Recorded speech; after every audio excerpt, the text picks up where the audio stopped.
enhance our extended deterrence commitments to South Korea with respect to the threat the DPRK poses.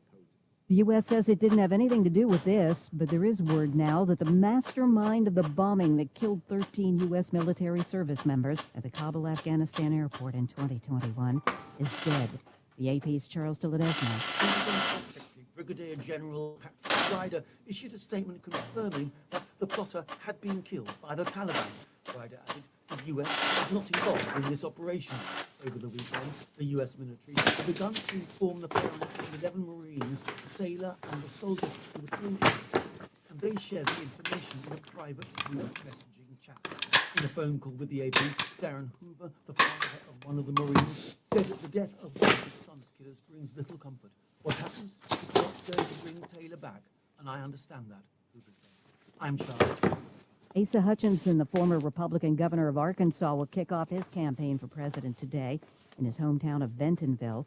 In the resort town of Cancun, Mexico, authorities are trying to identify 8 bodies found dumped in a poor neighborhood about 10 miles from Cancun's beach and hotel zone. Battling drug gangs have caused violence in Cancun. This is AP News.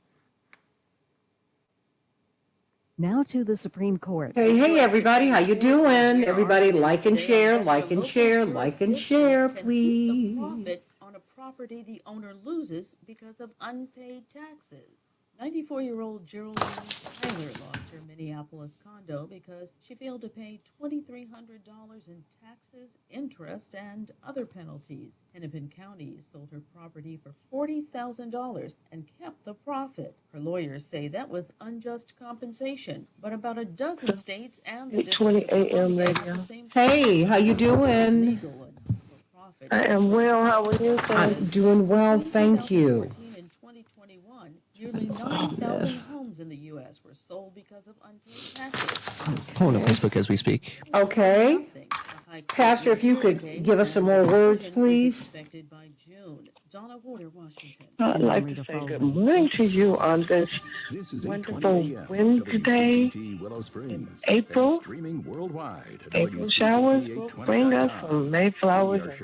I love that. Looking forward to it. Now, your WCPT 820 weather update. From the Weatherology Weather Center, I'm meteorologist Michael Carroll. For today, we'll see lots of sunshine with highs working up into the lower 50s. Then for tonight... All right, just pulled it up. Can I get a word or two from the Reverend? To low of 36. For the day on Pastor, Thursday, warming up to the mid-60s. we need to hear you again. Temperature, still sunny and dry weather I'm here. conditions. Okay, he's testing the line. With highs up to 60 degrees. And that's your latest Chicago weather update. Currently 35 degrees. Pastor, how you doing? Ready? The year is moving fast. I'm doing great, Sandy. I'm doing great, thank you so much. Yes. How is that? Lease the new 2023 Porsche. Can you hear her? For only $799 a month for 30. Yep, sounds good from my end. Okay, very good. Porsche with us today, this spring. All right, we have about 5 minutes before the show. I'll give you more specific once I do the math, but yeah. Thank you. 5 minutes before the show? It should be like 4, right? Yeah, sorry. Okay. WCPT replay. Every accusation a MAGA politician makes is an admission. They always accuse opponents of what they're actually doing themselves. They lie and say Democrats are trying to steal an election.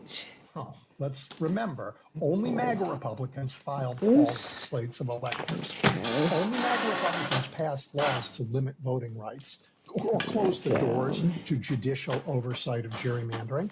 They're the only ones who actively intimidated election workers. And when Henry, make sure cancel culture, you just get in my ear and let me know that Dr. Knighton is there. Just let me know because I want to know as quickly as possible, okay? Okay, will do. Do you want me to use the talkback to just tell you? No, I mean, you should text me, but it's not fast enough. Okay, right? So just in the middle, that's just a very tight segment. We'll do. So if you could just do that, just let me know that she's there. Yes, no. That is what I need. Teachers are shaping. Sounds good. Thank you so much. Starting with students on journeys that will change the course of history. Right now, in a classroom somewhere in the United States, there's a teacher inspiring a future scientist will make preventing pandemics their life's work. Sharpening the mind of an aspiring environmentalist will help combat climate change. And generating possibilities for a student who will be the first in their family to graduate college. It all starts with teachers who meet challenges with creativity, who reinvent education for the future, who work towards a school system that lifts up every child, regardless of race, income, or zip code. Okay, Carol Soskin, how you doing from the hills of Beverly? Our communities, And and of our course, country. we've got Harry Explore a career Belafonte. that leaves a legacy Boy, oh you boy. can be proud of. Shape the future. Teach. Learn more and receive free support at teach.org. Check up on health with Chris Whitting. A study from Dr. Michael Miller at the University of Maryland shows that those with heart disease are less likely to find everyday life situations as funny or amusing as healthy people. While that seems like a natural complication of the disease, Okay, and the Henry? research found that humor and a good attitude is an advantage for your body. We now have chemical studies that can verify the link between stress or anger and the chemicals that are released, which may have an adverse effect on the blood and the heart arteries. That individuals should try to spend less time being angry and hostile, and certainly ways that could combat that. Any way you slice it, laughing could only be helpful. Dr. Miller says physicians are becoming more and more aware of the importance of good emotional health to help improve outcomes for their patients. With Checkup on Health, I'm Chris Whitting. For adults with moderate to severe plaque psoriasis, 1 minute. systemic or Well, phototherapy, thank you. now there's Skyrizi, Risankizumab Risa, a prescription-only 150 milligram injection. With Skyrizi, 3 out of 4 people achieve 90% clear skin at 4 months, and Skyrizi is just 4 doses a year after 2 starter doses. Nothing in me go hand in hand. Nothing on my skin, that's my new place. Nothing is everything. Okay, let's get right to it, everybody. Thank you, Pastor Serious allergic Johnson. reactions and an increased risk of infections or lower ability to fight them. may Thank you, occur. thank you, Before thank you. treatment, your doctor should So check let's for get infection to and tuberculosis. this. Tell your doctor if you have an infection or symptoms, such as Time to fever, go to sweats, work. chills, Time to muscle go aches, to or work. cough, or if you Oh, plan boy. to or recently received a vaccine. That's pretty much, that's how it goes. Everybody, please like and share, like and share. Meet me on the Santita Jackson and Friends page here on Facebook, but also the Santita Jackson Show on YouTube. Please get on over there. 35 when you seconds. can. To start or grow your own business? And If so, this message is for you. so there's From that. now until May 1st, the 36 Squared Business Incubator is accepting And, applications for let the me see Disabled what else. Entrepreneurship Boost Award. Just Winners like will and share, receive like up and to share, and like and $1,000 share the in show. funding to help Like launch or and grow share, their like and business. share. To qualify, you must be a disabled Illinois resident with plans to start or grow your own business in 2023. To apply or for more information, go online to 36business.org. That's 36business.org. Stand by. Play WCPT. WCPT from TuneIn. We can change the world, change the world, change the world. Yes, we can. We can change the world, we can change the world, change the world. This is the Santita Jackson Show. War and hate to a place of love, it's not too late. Gotta save the children, we can't wait. Let's change the world. I am breathing. Hey everybody, welcome, welcome, welcome. Getting feedback. Let's work that out. I am Santita Jackson. It's a joy to be with you today on Wednesday, April 26, 2023. Can you believe it's almost May? Wow, where is the year going? Well, I tell you what, it's going into 2024. And we're going to be talking about that today. The DNC announced that there will be no debates. Now, while oftentimes when there's an incumbent running, you don't have debates, but you do have candidates. So do you want a nomination or a coronation? That's how I'm putting it. So call me at 773-763-9278. 773-763-WCPT. Do you think that we should be debating the issues that we want to have in the Democratic National Party platform? So call me at 773-763-9278. Now they're talking about not having debates on the Republican side. I mean, autocracy and dictatorial measures don't serve Americans well. I don't care what your party is. And so I think that we've got to be real careful at this moment. And we're going to be talking about that today. Breonna Taylor, the officer Miles Cosgrove, who fired the fatal shot that killed her, when they the police mistakenly raided her home, her apartment. He now has a job. He's a cop again. So what do you think about that? I want you to call me right now. We're going to be talking about that with this wonderful legal panel at the bottom of the hour. How does that work? How is he allowed to be a police officer again? Call me at 773-763-WCPT, 773-763-9278. Coming to you from WCPT 820, the nation's largest progressive talk radio station, and AM 950 radio, the voice of progressive Minnesota. I want you to meet my morning stars. Hey, Andres, my godbrother over there, and Robert Williams and Dave Dowling, and of course my sister Carol from the hills of Beverly out there in LA. She gets up with us every morning, and as do the morning stars. I want you to meet them on the Santita Jackson and Friends page. Santita Jackson and Friends, that is the page that I operate from, or from which I operate. Thank you, my teachers. I'm not putting the preposition at the end.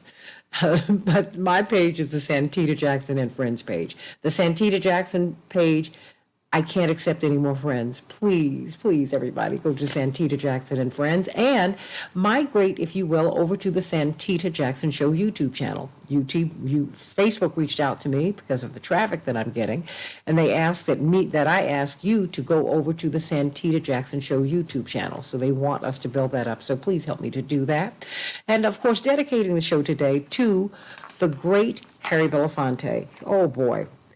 Can you imagine if Hollywood had really given him a chance to be the leading man? But you know what? Look at all that he did in the course of his life. Many saw him as the man who brought calypso music into the mainstream, West Indian music into the mainstream, the black people who were put into the Caribbean. He was Jamaican American, a New Yorker, but he was also a tireless activist. He was the first person, he and Petula Clark, first interracial kiss on American television. He just broke ground. But you know what he did that was so impressive to me, aside from the wonderful work that he did with Sidney Poitier and Buck and the Preacher. I urge you to see that movie, and just Uptown Saturday Night franchise with Sidney Poitier and Bill Cosby. Hilarious, brilliant classics today. And you got a chance to peek into some of his talent, and Carmen Jones, some of the depth of his talent. He was Dr. King's he was like a brother to him. You can't just call him a friend. And when Dr. King died, when he was killed, Dr. King was basically a pauper. Dr. King did not emphasize getting personal wealth at all. In fact, the money that he made, his Nobel Prize money, a significant amount of money, he gave to the movement. He didn't even bring it to his wife and 4 children. And so I don't know if he had a couple $100 in his bank account when he was killed. Such were the circumstances that were facing Mrs. King and her 4 children, not to mention the fact that she was married to the most unpopular man in America. So what was she going to do? Harry Belafonte took it upon himself to support that family. Harry Belafonte took it upon himself to send his 4 children to college. Harry Belafonte took it upon himself to ensure that their house would not be lost, to ensure as he worked, he paid his family and he paid theirs. That's who Harry Belafonte was. Don't forget that, everybody. Oh, yes, Pastor Vicki Johnson, because we had the blessing of having been with Harry Belafonte countless times down through the years.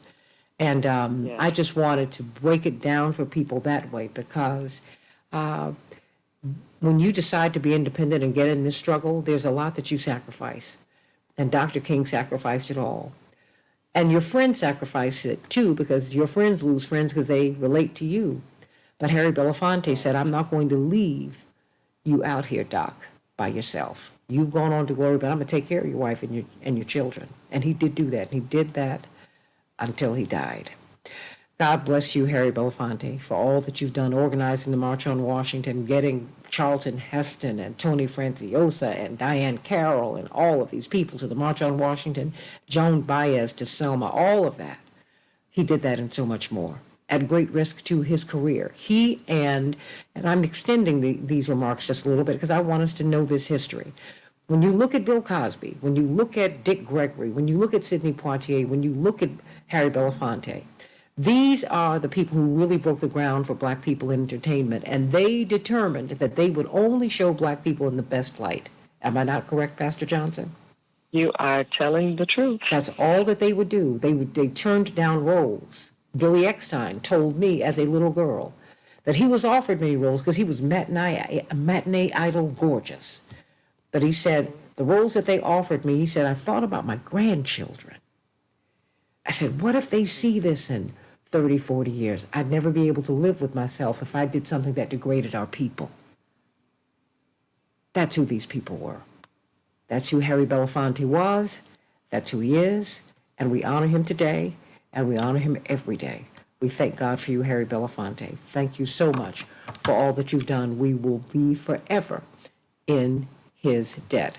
Everybody, let's get right to it. We've got a lot to talk about today as we talk about the debates, the shutting down of debates, as we talk about these mass layoffs affecting thousands and thousands of people. A growing number of companies are announcing layoffs this year amid concerns about economic uncertainty. Kim Foxx is not going to run for re-election. Wow, what is that? G. Flint Taylor, I'm going to get him on one of these days to talk about the pressure that she remained under. And Marilyn Mosby, all of these progressive prosecutors who wanted to reform the system. Well, now she's out. What is next? And of course, Brandon Johnson, our mayor-elect, is looking for a new superintendent of police. We got a lot to talk about today. But I want to hear from you. Call me at 773-763-9278, 773-763-WCPT. And Bernie Sanders is not going to run in 2024. My heart is broken. Oh, my gosh. What does that mean? He's endorsed President Biden. And so what's going to happen? Do you think we should have debates? Call me at 773-763-9278, 773-763-WCPT. Let me get you a few of these scores because I know everyone is paying attention to the NHL and the NBA because it's playoff time. Who's going to be the champion? In the NBA, Denver won their series over the Nuggets, over the Timberwolves, 112 and a heartbreaker, 112-109. The Hawks 119, the Celtics 117. The Celtics lead that series 3-2. The Suns over the Clippers, 136-130. Phoenix won that series over the Clippers.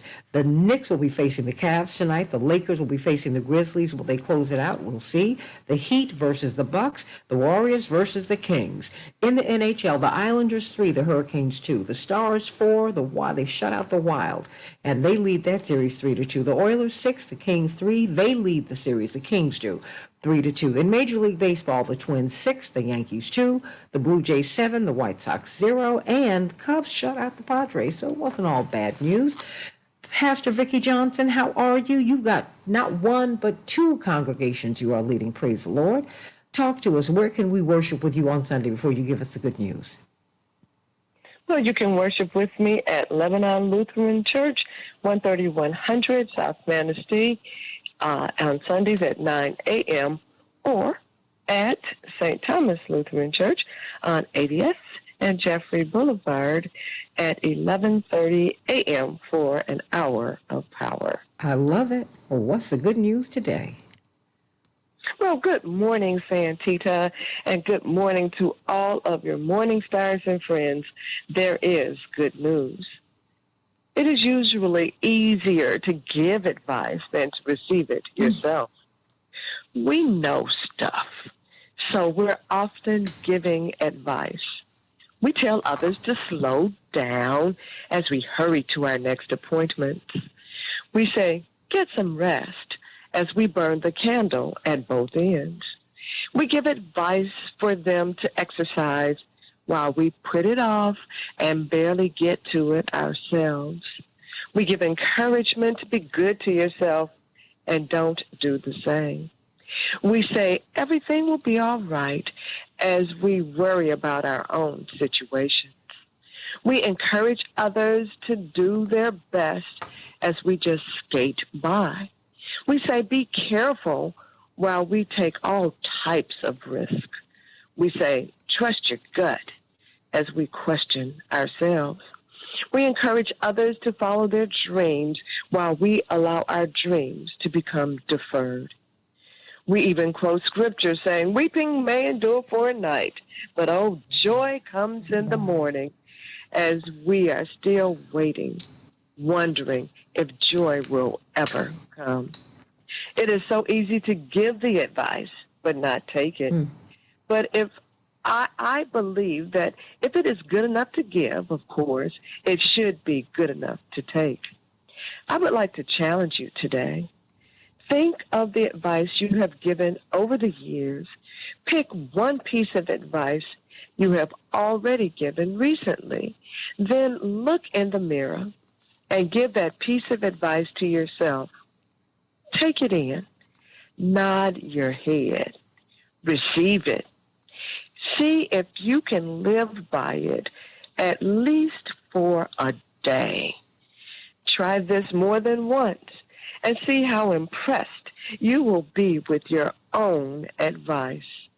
You see, speaking it to yourself while looking at yourself calls for accountability to yourself. Try it. If you will do this, and I hope that you will, then to me, that's good news. Thank you for that. I'm going to reach into my bag and find the best advice, because I've been told by my friends I give the best advice in the world. What? Yes, you do, Santita. Oh, man. Oh, man. Oh, man. Thank you so much for that. The advice that you give, the good news that you give us every week is so practical, and I just really appreciate that more than I can say. How can we worship with you on Sunday once again? This Sunday, Lebanon Lutheran, 13100 South Manistee at 9 a.m. and St. Thomas Lutheran, 80F and Jeffrey Boulevard at 11:30 a.m. for the Hour of Power. Well, I just, I have to tease you about 8,000 Jeffrey. I'm like, girl, that's my neighborhood. What? It's 80th and Jeffrey.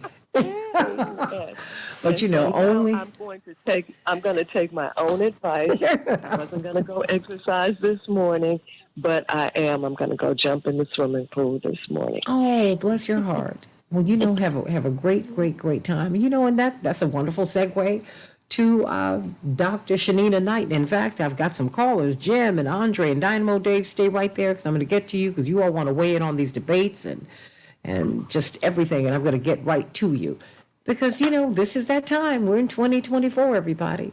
What is the importance of exercise? Does that help you, Dr. Knighton? Because I'm looking for some practical advice for people.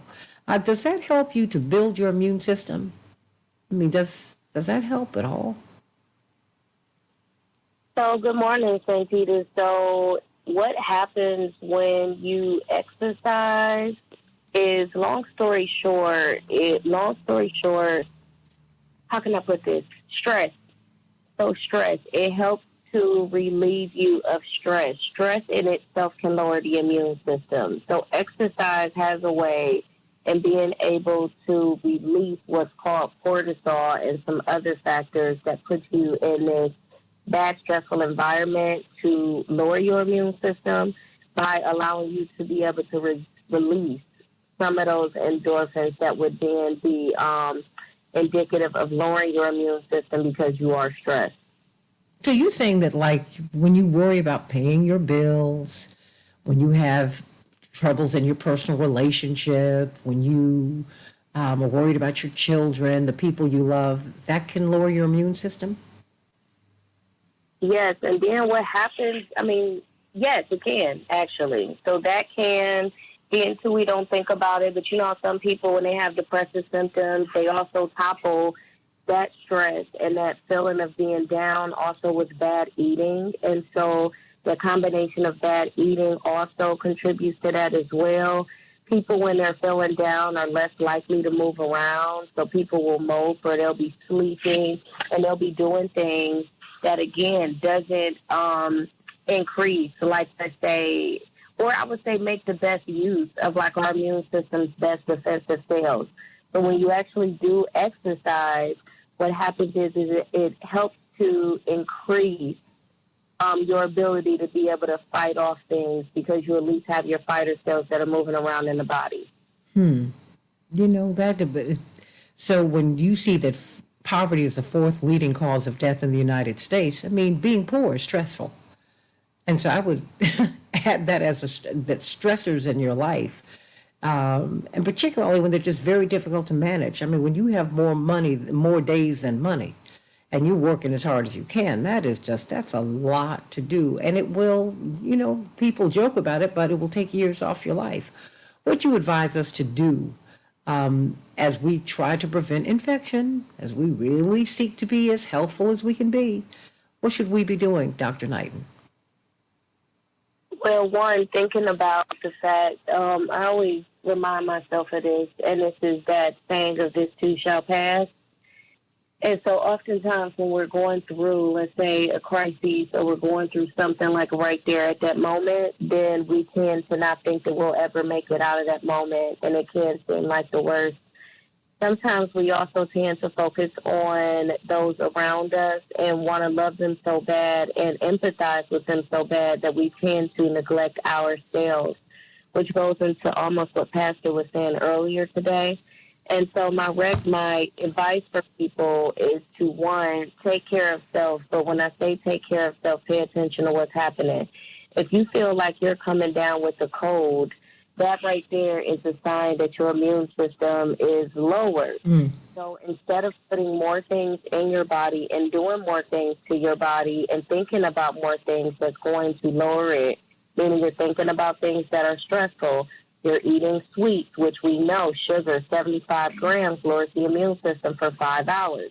You're not exercising. When you think about things that will lower your immune system, the goal is to actually fight for your body at that time and make sure that you're promoting health and wellness opposed to sickness. And oftentimes when we're going through stress, we don't think about how we're making ourselves worse.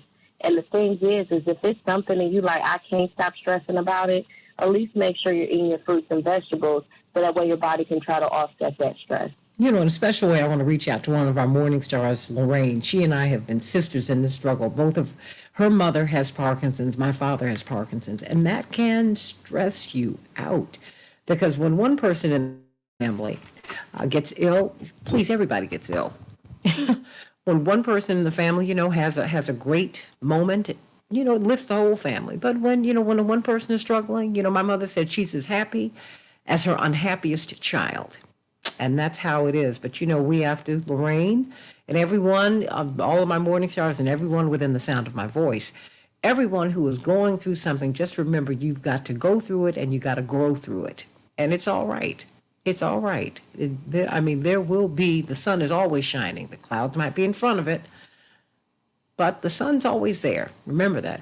Sun might be taking a trip on the other side, or we might be taking another trip away from the sun. But the sun's always shining brightly sometime, somewhere, all the time. So let's just get ourselves together, everybody. Let's eat well, and let's really begin to push these big box stores and these stores that come into our communities and make their money off of us. Make sure that they bring us fresh and the best fruit and vegetables and protein. We have to demand that, or they need to leave. That's it. Yeah. That's it. That's it. As a little girl, I used to protest. Like my parents would take Jesse, Johnny, and I, and then Yusef, and then later Jackie, on the picket lines with them. That's what we used to do on the weekends. And I remember going to these grocery stores that were a chain store that we ended up closing, Dr. Knighton. And my father brought me up to the front with him because he had the media with him. And you saw flies on the meat. That's what they were selling us. So we don't deserve that. No one deserves that. I don't care what your color is. No one deserves to be treated this way. So what about the debates? They're thinking about not having the debates. And what about the fact that the police officer who killed Breonna Taylor, he is now a police officer again. He's a cop again. He was hired by a nearby county, a county just past Louisville, Kentucky, where she was killed. You can't make this stuff up. Call me at 773-763-9278. Back in just a minute.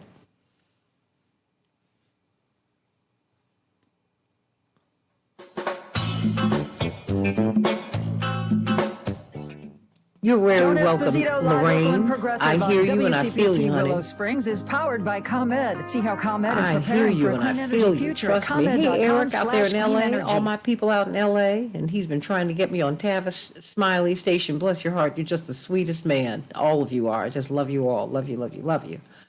Love you. That's right, everybody. Take care of yourselves, please. And you know what? I'm going to tell you what, D-Ray, you said Christ woke us up today. Too bad Belafonte died at 96. No, I think he got his crown. We're supposed to. The Bible tells us to cry at birth and rejoice at death because the life experience is tough. They have complete in-house capabilities. But you have everlasting life. Project manage, install, test, and certify these so systems. much joy on the other side. I've never seen anyone, everyone who's had these near-death experiences, Dr. Knighton, haven't you heard? Can you bring that down a bit? Company first and foremost. Their company mission is to ensure Henry, that can all you bring people have that the down? opportunity to thrive in the electrical industry. They do this by educating, sponsoring. I've and never heard hiring those from anyone try to turn away disadvantaged from the areas. light. That They all dedication, say diversity that is it was so exemplified by beautiful the generous as they were sponsorships approaching the other awarded side to that high they school didn't want to students come enrolling back. in the IBEW Even as they were Junior leaving, Apprenticeship loved Training ones Program, behind. CBADA, Think about that, DBE, everybody. MBE, Henry, I WBE need you to turn that certified down, company honey, if you truly can hear making me. a difference. The business decisions that Chicago Voice and Data Authority have make real impact on the lives of our neighbors and in our larger community. Learn more at ChicagoVoiceAndDataAuthority.com. When you leave the office, catch up on what you missed on the way home with Patty Vasquez. Weekday afternoons from 5 to 7. Because we have so much to talk about every day. Driving it home with Patty Vasquez. And as you would imagine, that would mean that folks want to call in and join the conversation. Only on WCPT 820. Chicago's Progressive Talk.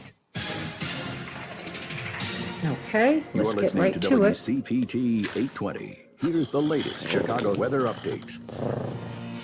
From the Weatherology Weather Center, I'm meteorologist Michael Caro. For today, we'll see lots of sunshine with highs working up into the lower 50s. Then for tonight, mostly clear skies, some patchy frost possible late to low of 36. The day on Thursday, warming up to the mid-60s for high temperatures, still sunny and dry weather conditions, but then do pick up a chance for some showers into your Friday with highs up to 60 degrees. And Okay, that's your everybody, latest like and Chicago share, weather like and share if update. you can hear me. Currently 37. Henry, can you hear me? Spring sales event is going. Yes, hi, sorry. Oh, no, please turn Volkswagen down the Joliet. feed. I can't do Save any big crosstalk with because it's too loud, pricing. okay? Will do. You Thanks pay so what we- much. You don't have to turn it all the way off. I still need to hear something to make sure that we're still connected. So just, Yeah, but I agree with you, Santita. It's crazy when you was mentioning about crossing over to the other side. So it's crazy when I was saying I actually The reviews don't lie. We're highly rated. no, on wait a minute. Google, Henry is too Comcast, loud Facebook. again, hon. I just need to hear just a little so I can make sure we're still connected. Because if I don't hear anything, I don't know what's happened. All right. Okay, I got it. Perfect, Henry. Thank you. Okay. What were you saying, Dr. Knighton? Oh no, I was saying like I actually had a near-death experience. Did you really? And I did at 19. I was in a 3-car accident with a drunk driver that bounced off of his car. I was actually, I think, matter of fact, I wasn't even 19. I was 18, and he bounced off of his car and bounced off of a car, literally going 102 miles per hour, and bounced into my car. And it was like literally a rod in the door of a car that saved my life. But when I tell you the amount of peace that I had in the midst of everything, Back in about 30. everything that was going on, I've never felt like that peace in my life. Mm. And when I tell people about, that experience, like just the details of it, what it is that I saw in that experience, it could be very scary to somebody that's never encountered that, but it changed my whole level of spirituality of just knowing that it's something beyond my understanding, Yeah. And so I can imagine and relate to what it is that you were saying because I lived it. You know what? I have not had a near-death experience, but I believe it. If Jesus is Stand by. right? So I'm like, let me know who we have, Henry, okay, in terms of our guests. Will do. I'll text you right now. Change the world, change the world. I'm going to go right to the We callers. can change the world, we can change the world, change the world. This is the Santita Jackson Show. War and hate to a place of love, it's not too late. Gotta save the children, we can't wait. Let's change the world. Hey, everybody. Welcome, welcome, welcome to the Santita Jackson Show on WCPT 820, the nation's largest progressive talk radio station at AM 950 Radio, the voice of progressive Minnesota. I want you to call me at 773-763-9278, 773-763-9278. Let's talk about the debates or the lack thereof. The DNC announced that there will be no debates during the primary season. What do you think about that? You do have two candidates who are running. One candidate who's polling above 10%, right? That's Robert Kennedy Jr. Even though you're not supposed to mention his name right now, which is nuts. And then Marianne Williamson, who has her own constituency. What about them? They're saying, wait a minute, the process is rigged. What's up? Yeah, that's true. It always has been. And now you're beginning to see it, unfortunately. No, or fortunately, because we can change it. Because I think that there should be debates. What about you? 773-763-9278, 773-763-WCPT. We're going to be talking about Breonna Taylor, though, right now, very quickly, because the police officer, and of course, it was a whole coterie of police officers who flooded her home mistakenly. The police officer who fired the shot that killed her now has a job as a deputy just outside of Louisville, Kentucky, where she was killed. Boy, these people take care of each other. What do you think about that, too? So all of these things are on the table. I want to hear from you right now. Let me go. Let me get. Is it Andre? Hey, Andre, how you doing? Good morning, Santita. Thank you for asking. I'm fine. How are you today? I'm great. It's great hearing your voice. Thank you. I appreciate that. What I want to say about these debates is that it depends on who you're debating and what you're debating about. Because Katie Hobbs was one of those right-wing conspiracy theorists, and her opponent refused to debate her, and the Democratic opponent won, and they didn't have any debates. So I feel like if Joe Biden and Donald Trump are the candidates, then if I was Joe Biden, I wouldn't debate him either, because we've been there, done that before, and you already know what the issues is, and you know how Donald Trump would perform. So I would. But Andre, we don't know. And we've not had a primary season yet. I mean, we haven't had a primary. I mean, I think we're jumping ahead, and that's a very dangerous thing. I remember when Reverend Jackson was running for president in 1984, 1988. My friends, I was in college then, and my friends, we got everybody, I knew these things, but they got a real quick lesson in politics 101. Because, they would poll our dorms, which was very unusual because they hadn't done that before. But they would start off by asking the question, well, okay, Jesse Jackson's not going to win. So because he's not going to win, who will you support? And it infuriated the black students at Howard University because they were like, wait. We haven't even started the primary season yet. This was like October, November of 1983, okay? And I'm saying we haven't determined anything yet. We're not having a nomination, we're having a coronation, and that's not democratic. And that doesn't serve the republic well. So just respectfully, I just disagree with you. I think that we need to have full and open debates and let the best person win. But your closing thought? Well, I'm just saying, if we are not even in the primary yet, why are we even asking the question, should there be a debate? Because the DNC said that there will be no debates. Because the DNC said there would be no debates. So, okay. So, do you mind, you said you disagree, so do you mind if I comment on the police in Chicago? No, not this time. If you don't mind, call back. I can give you about 15 seconds. Do it really quickly, because remember, I'm trying to stay close to the question that I asked you, okay? Okay, thank you. I appreciate that. Well, I just want to say that Compton's Lara is making the job hard for Brandon Johnson. Of course. He's always out there. He's always out there in opposition, and I don't know who designated him to be the spokesman. He's the head of the police union, not the police department. Well, he shouldn't be out there badmouth. That's what I want. You're right. He's acting like it, and and we need to call the police since he represents the rank and file. We need to call them out on that. Okay, I hear you. And we need to ask the news, and we need to ask the news. You know what? Let me tell you what. Call CBS, NBC, ABC, Channel 9, and ask them to ask him some questions. Call them and get your friends to call them. Thank you for saying Yeah, thank you for saying that, Santita. I'm Okay, gonna do that. you do that. That's what you do. All right, let me go to Jim from Chicago. Jim, what's on your mind? Hi, good morning, Santita. I'm just thinking about criminals in general. They do anything to avoid getting caught. Mm-hmm. And in Trump's mind, I think that's exactly what he's up to in this nomination. He realizes that he's got multiple crimes, and he has to get the nomination at all costs and then win. And if he wins, he can cover all of his crimes. That's what, I imagine that's what's going through his mind.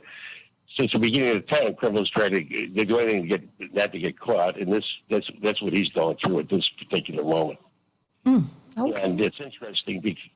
It's just interesting that he gets so much cover because the Republicans are so desperate to win, regardless of who it was or who it is. Anyway, you have a good morning, Santita. Thank you, Jim. Thank you for calling in. Dynamo Dave, how you doing, sweetie? What's on your mind? Hey, how's the sunshine of Chicago doing? Oh, look, I'm shining brighter because of you. What's on your mind? Oh, hey, they say knowledge is power, right? Mm-hmm. And why wouldn't the DNC want to have debates? I mean, that just we want a well-informed public to vote, a voting public, so they can make the right choices. And Biden, he's running scared. The DNC is running scared. The DNC is really a business. It's not really, some nonprofit group that's out to help us. It's a business, and their business is to try to defeat the other party. And we got this two-party system, the way our laws are set up, and so it only doesn't allow all the voices out there as far as various perspectives that help us understand each other as people. And I really admired your father. Well, I know he's still alive, but that he spoke out during, when he was running against other corporatists. He wasn't a corporatist, but Walter Mondale and the rest. And Biden's a corporatist. We need some other voices who are not corporatists in the debate. Look, I'm right here with you. I'm right here with you. I think that we are poorer for not hearing Biden debate. I want him to talk. We don't even know. There's just a lot that we don't know because we're not asking him any questions. You got to ask people questions. You got to ask. And you have two people who are running. You have two announced candidates. I even heard Senator Tammy Duckworth say something to me that was like stunning yesterday on CNN. She said, perhaps we just shouldn't have, primaries because we should just go, wait a minute, what? And she just said it, it was kind of off the top of her head, I guess. And I said, no, we can't pervert the process now. Don't get that carried away. Oh, we got to get Trump. No, we don't.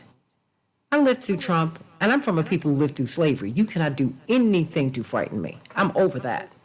I just want things to be right. And either we're going to believe Dynamo Dave, either we're going to believe in democracy or we're not. I mean, that's exactly. And that's not a partisan thing. The founding fathers, they had their flaws, but they got a lot of things right. They were like, look, George Washington said a two-party system is going to lead to tyranny. Look at where we are. Look at this. This is crazy. Okay, Dynamo Dave, you want to have your final word?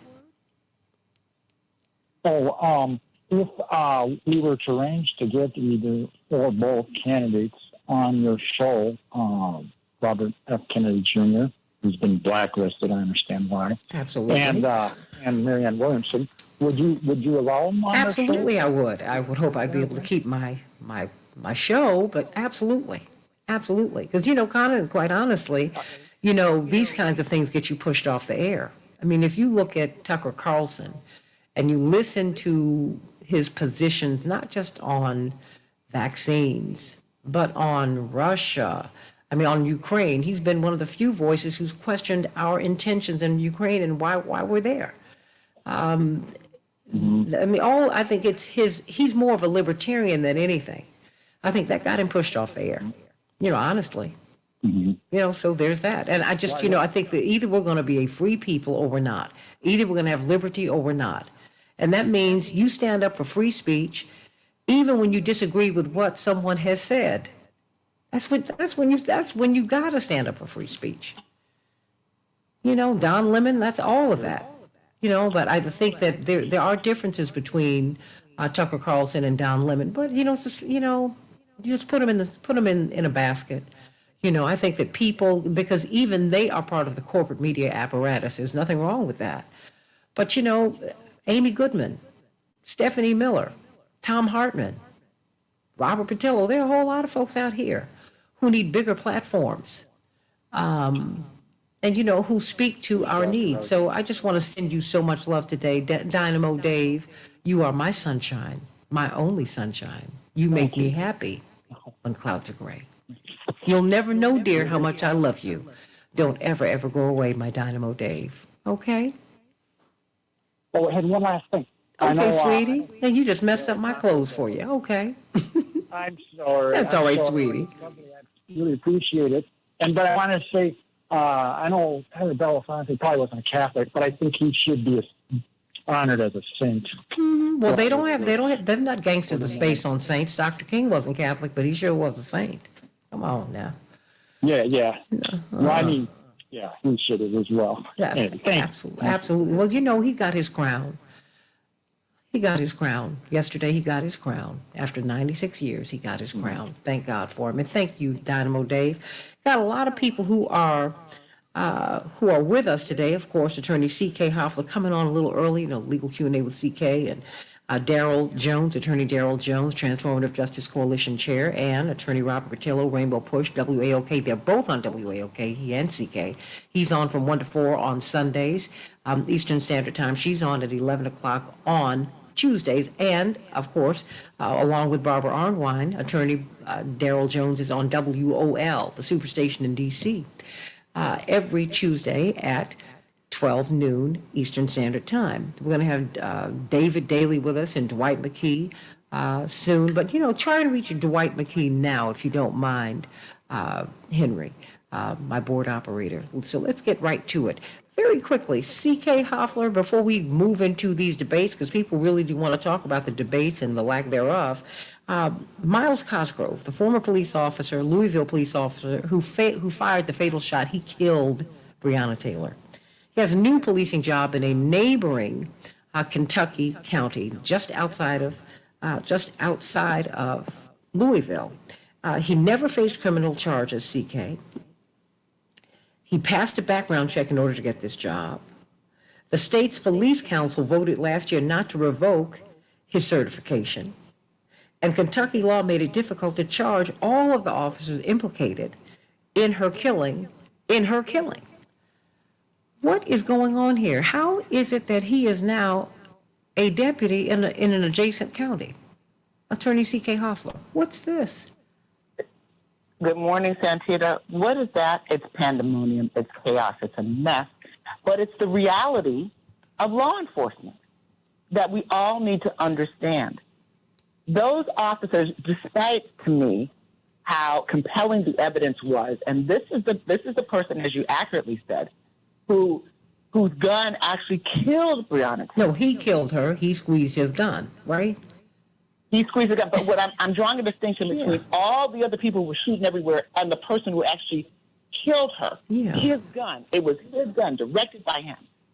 So if there would have been charges levied against anyone, it would have been him. But despite that, as we all know, there were no charges. That's why they were protests. But I think what is more distasteful and disgusting is that rank and file, of course, law enforcement stood behind him. He didn't lose any of his credentials. And so all he did was business as usual in another county. And I can tell you, Santita, as distasteful and disgusting as many of us may find that, legally, there really was no reason why that couldn't happen because of the status of policing laws today. And that's why we need severe policing reform. Because Breonna Taylor's murder was captured, so it became a national and international issue. There are thousands of murders that are not captured and that don't become national or international news that where the same thing happens over and over again. And so long as there's no policing reform on a local, on a statewide, and on a federal level, these things will happen. it gives us a sense of injustice and hopelessness when it comes to policing reform. So that's why I said it's pandemonium. It's awful. It really is something that we hope would not happen, but it does happen all of the time. Now, in playing devil's advocate, just as with any other criminal activity, if you're not charged, if you're not indicted, if you don't go through a process, you're presumed innocent. Okay, so there's that part. And I mean, I'm a lawyer, so I have to at least present that. Sure. But I think in this instance, this begs the question of why we still don't have significant policing reform and a federal overhaul. Because so long as that doesn't exist, there's no incentive for the local and state governments to do anything.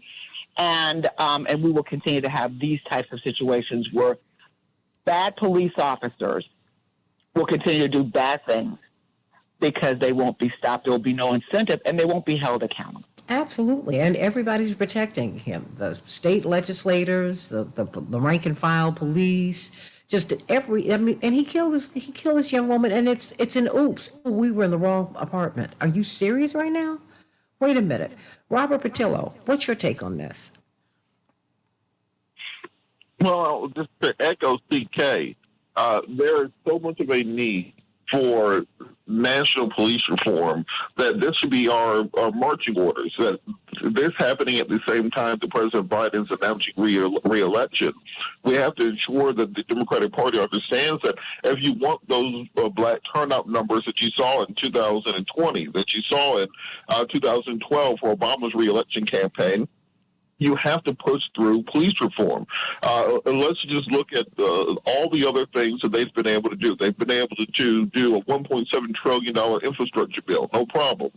They've been able to do a skinny Build Back Better plan, $1.5 trillion, $877 billion in military spending, a $3.5 trillion omnibus spending bill. All these things got done with Republicans in Congress, the same obstinate Republicans. All these things got done with Joe Manchin and Christian Sinema sitting right there in the Senate, the people that they say that, they can't work with, they can't get anything done. So it's more so a question of political will and the will to get these things done. And the way this dovetails in with the previous conversation about the debates is, it's easy to not do things where you can do so under the cover of darkness, where there's no questions, where there's no back and forth, no colloquy. We have to get the president and anybody running for president on record saying that their top priority will be police reform for the African-American community, because remember, the South Carolina primary is leading off this time. You're going to have to talk to black folks first. And this is the time that we should be making this push and making this demand that if anybody wants to be winning that South Carolina primary, they need to put police reform first. Yeah, instead of trotting out, the black folks who've been put in office. Look, there are a whole list of issues that we've got here. And police reform and voting rights, but, I've got a couple people to get to, but very quickly, CK. Okay. Just how about this? Since the president is in office now and he's running for re-election, let's see what he's prepared to do. Now, since he's in power, what is he prepared to do? He has executive order power. What is he prepared to do? And what are we prepared to do, right? To push. I'm like, you got the debt limit, which is, the Republicans want to throw out, they want to throw the people under the bus. They want to cut back on all these social programs that people need to eat from day to day. Everything's on the table, y'all. Everything.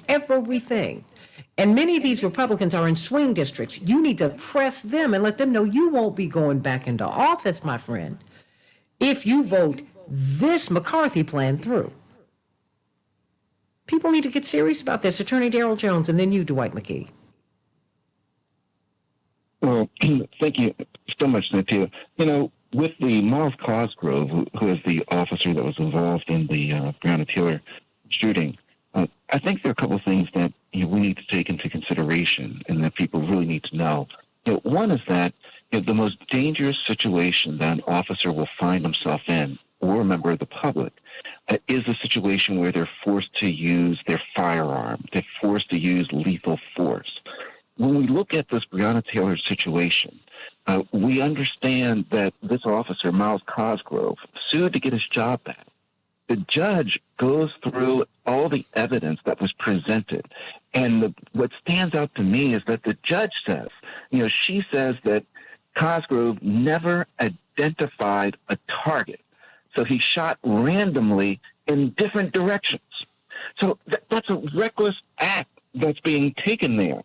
And, the mere fact that he did not have his privileges to be a police officer taken away, revoked, that's troublesome. That's troublesome because there is not a situation, I don't believe, that an officer that's involved in that's bigger than one that uses deadly force, and to have the judge come back and say it was negligent, it was wrong, what you did was a violation of your police training. Mm-hmm.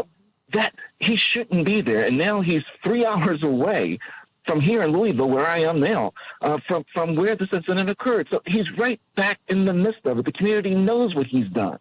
So I agree with CK. I agree with Robert. This now is a question of voting power, because it's going to be the chief of police that determines who should be on the force, what policy should be followed. And that chief of police, of course, is appointed by the head of the county or the city that's elected. So we've got to be certain that that's in place. But there's no way that Cosgrove should be on any police force in the United States of America. I mean, someone who's walking in just shooting. I mean, when you perform that irresponsibly, that poorly, you don't get a job. You get fired. What? Dwight McKee? I've got 2 minutes before we go to break. Well, that should be one more criteria for being on the police force, and that's good judgment. Anybody who carries a gun and has the power of life and death should have the capacity to exercise good judgment. And they're apparent that this policeman lacks that quality.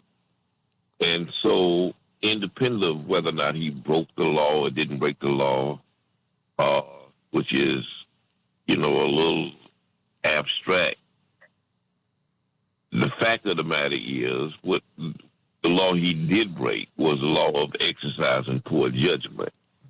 And so it behooves the constituency of his new police department, the people in that community, to protest and get him out of that position, because he's clearly exercises a clear and present danger to them, because he still has a gun with 6 bullets with no demonstration that his sense of judgment has improved at all. And so he's set up to do the same thing all over again. I mean, it's like putting a pyromaniac on the fire department. I mean, it contradicts all logic. I heard this lawyer argue that he needs a job, he needs to work, and I guess everybody does. But plumbing is a job, and sanitation worker is a job. He just needs a job without a gun, where he's not a danger to the public. He can work, but he has to work in an environment that he's not a clear and present danger to the public. He needs to be out of that position. And people need to protest every day to get him and other officers like him out of those positions. I mean, and out of... He actually needs to go to jail. Yeah, and out of our way, because he carries potential harm with him. I mean, CK, Attorney Darrell Jones, Attorney CK Hoffler, Attorney Robert Patillo, Dwight McKee. And I know her mother's heart. You see her mother on television. You can only imagine how her mother and how her baby sister and how her family feel. The people who love her, who knew her. And of course, I hear you. One of my morning stars says, remember her boyfriend fired first. No, remember they were sleeping. He thought someone was breaking in the apartment where he was protecting her. When you hear someone shooting shots and you got a gun, you come out too. I don't have a gun. I know that. You cannot be serious. But hold on, CK. I got to run to break. But we'll talk about this during the crosstalk on the Santita Jackson and Friends page and on the Santita Jackson Show YouTube channel. Stay right here. Let's talk about these debates. Should there be debates in the primaries? The DNC said no, even though there are people who are running. Back in just a minute on the Santita Jackson Show.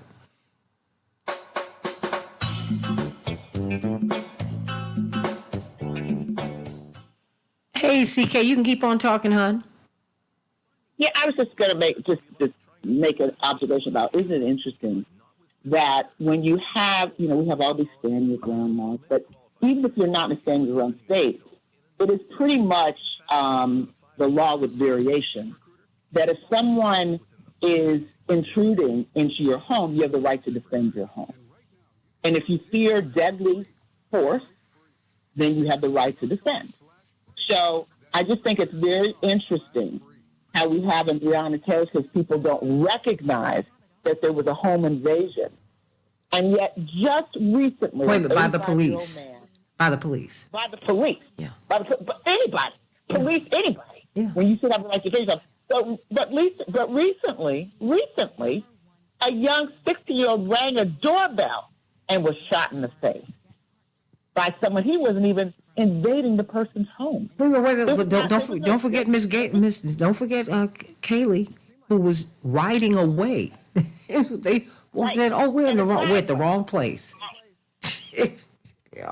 I think we have to talk about this again. Begs for policing reform, national policing reform, comprehensive policing reform, and I think that's where the dialogue needs to be because we're people protesting, angry, upset, doing a lot, but the reality is that unless there is national reform, even those efforts will go unnoticed because there's not going to be accountability. That police officer feels there is nothing that he can't do. He's given another chance. Okay, he killed somebody, and well, there was some controversy. He's okay, and he's starting fresh. Let's just turn the tables. Suppose the police officer had been a police officer of color, in any way, anywhere, doing anything, and suppose Breonna Taylor had not been a person of color in any place in the world. Do we really think that the outcome would have been the same? I just pose these as rhetorical questions. Well, I don't know, because I'm thinking about Kyle Rittenhouse, who shot 3 white guys up in Wisconsin. I mean, this is just crazy. And he is being taken all around the country as someone who could run for Congress, and they give him the money and he'd get the votes. I mean, this is like the OK Corral. It is just crazy. It's in the culture, CK. Yeah.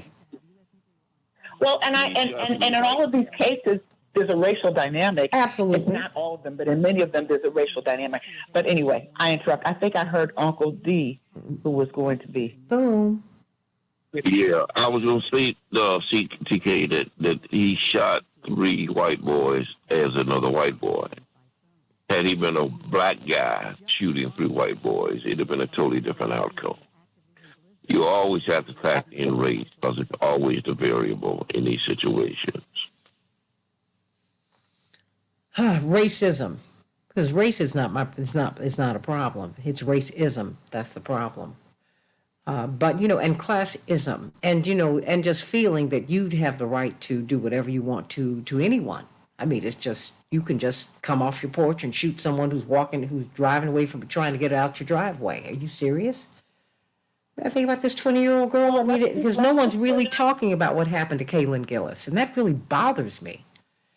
Of course, what happened to Ralph Yarl is a horrible thing. But what happened to this child? She's riding away. And then the police caught the devil trying to get the shooter, the killer, into the police station. He wouldn't come in. I'm like, what? How does that work? Question, though. Is he alive? Is he alive? Do you understand what I'm saying? Of course I know that, but my point is you can resist coming and you can decide, I do not want to get arrested. I am not going to get arrested. I did nothing wrong. And you can stall and whatever, and you're going to live to be arrested. So I just think that I just pose these questions for us to reflect on and really right now, since we have people, we're in an election season and we've got a president. I'm not making any comments of whether you support the president or don't support the president. I'm just focused on issues and timing. I think this is a good time for us to articulate, for people to articulate their issues surrounding policing reform. Enough talk. We need to see action, and the action can happen right now while the president's in office. But that's why you need to have debates during the primary season, because if there are no debates, there are no questions. You don't have a nomination, you have a coronation, and that for me is a problem. 2 minutes. And don't just let someone have your vote, everybody. Karen, I hear you. You know, the case can be made for Biden winning re-election or getting your vote. Bernie Sanders has just said that he's not going to run. He's supporting Biden. That's great. The questions still have not been posed. That for me is always a problem. You do not give someone just a greased path to anything. It doesn't help you. It doesn't help him. It doesn't help any of us. And then I heard our Senator Tammy Duckworth say yesterday, well, maybe we just shouldn't even have primaries. We just need to get Trump out. What? Well, no. I'm not afraid. Look, honey, I'm a descendant of slaves. You cannot frighten me. The most horrible things that could have happened to a human being have happened to my forebears. So I'm not afraid of anybody. And you know what? It's after Trump, I'm alive. Next. After J. Edgar Hoover, I'm still here. But there are a lot of people who are not. So let's see what? Dave Daly, how you doing? Ooh, David Daly? Okay, do we have David Daly there? He should be there. Okay, but we're not hearing him. Dave Daly? Right here. Hello. Oh, hey, hon, how you doing? Just making sure, because I know I'm going to bring you on and off since you've got to take Wyatt to school. I'm here. I just had you on speaker on the other side of the room. Sorry. No worries. Just got to make sure. And we've got a lot of callers, too. But, of course, you're on with Attorney C.K. Hoffler, who you know, Dwight McKee, Attorney Darrell Jones, and Attorney Robert Patillo. Stand by. We're up in 20 seconds.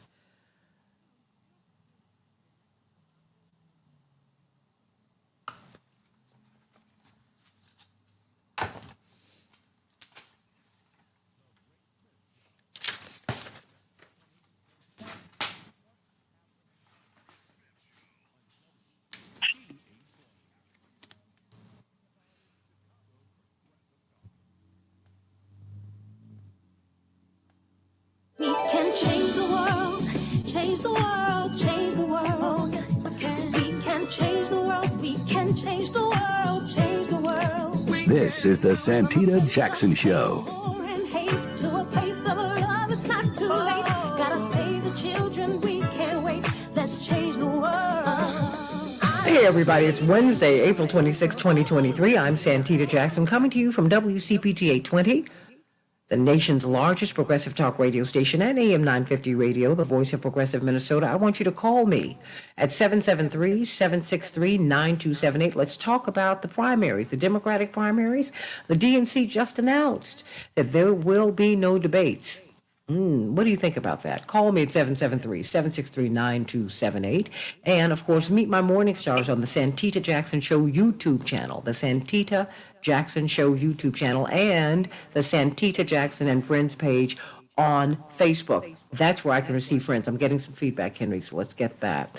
And Santita J, at Santita J on Twitter. Everybody, please meet me over there. Thank you so much. We got a lot to talk about today as we're talking about these debates. So let's get right to it. In Chicago, the high will be 47 degrees. It will be sunny. In Minneapolis, St. Paul, 57 degrees, mostly sunny. The NBA, well, and the NHL playoffs. Who's going to get the Stanley Cup? Who's going to get the World Championship in the NBA?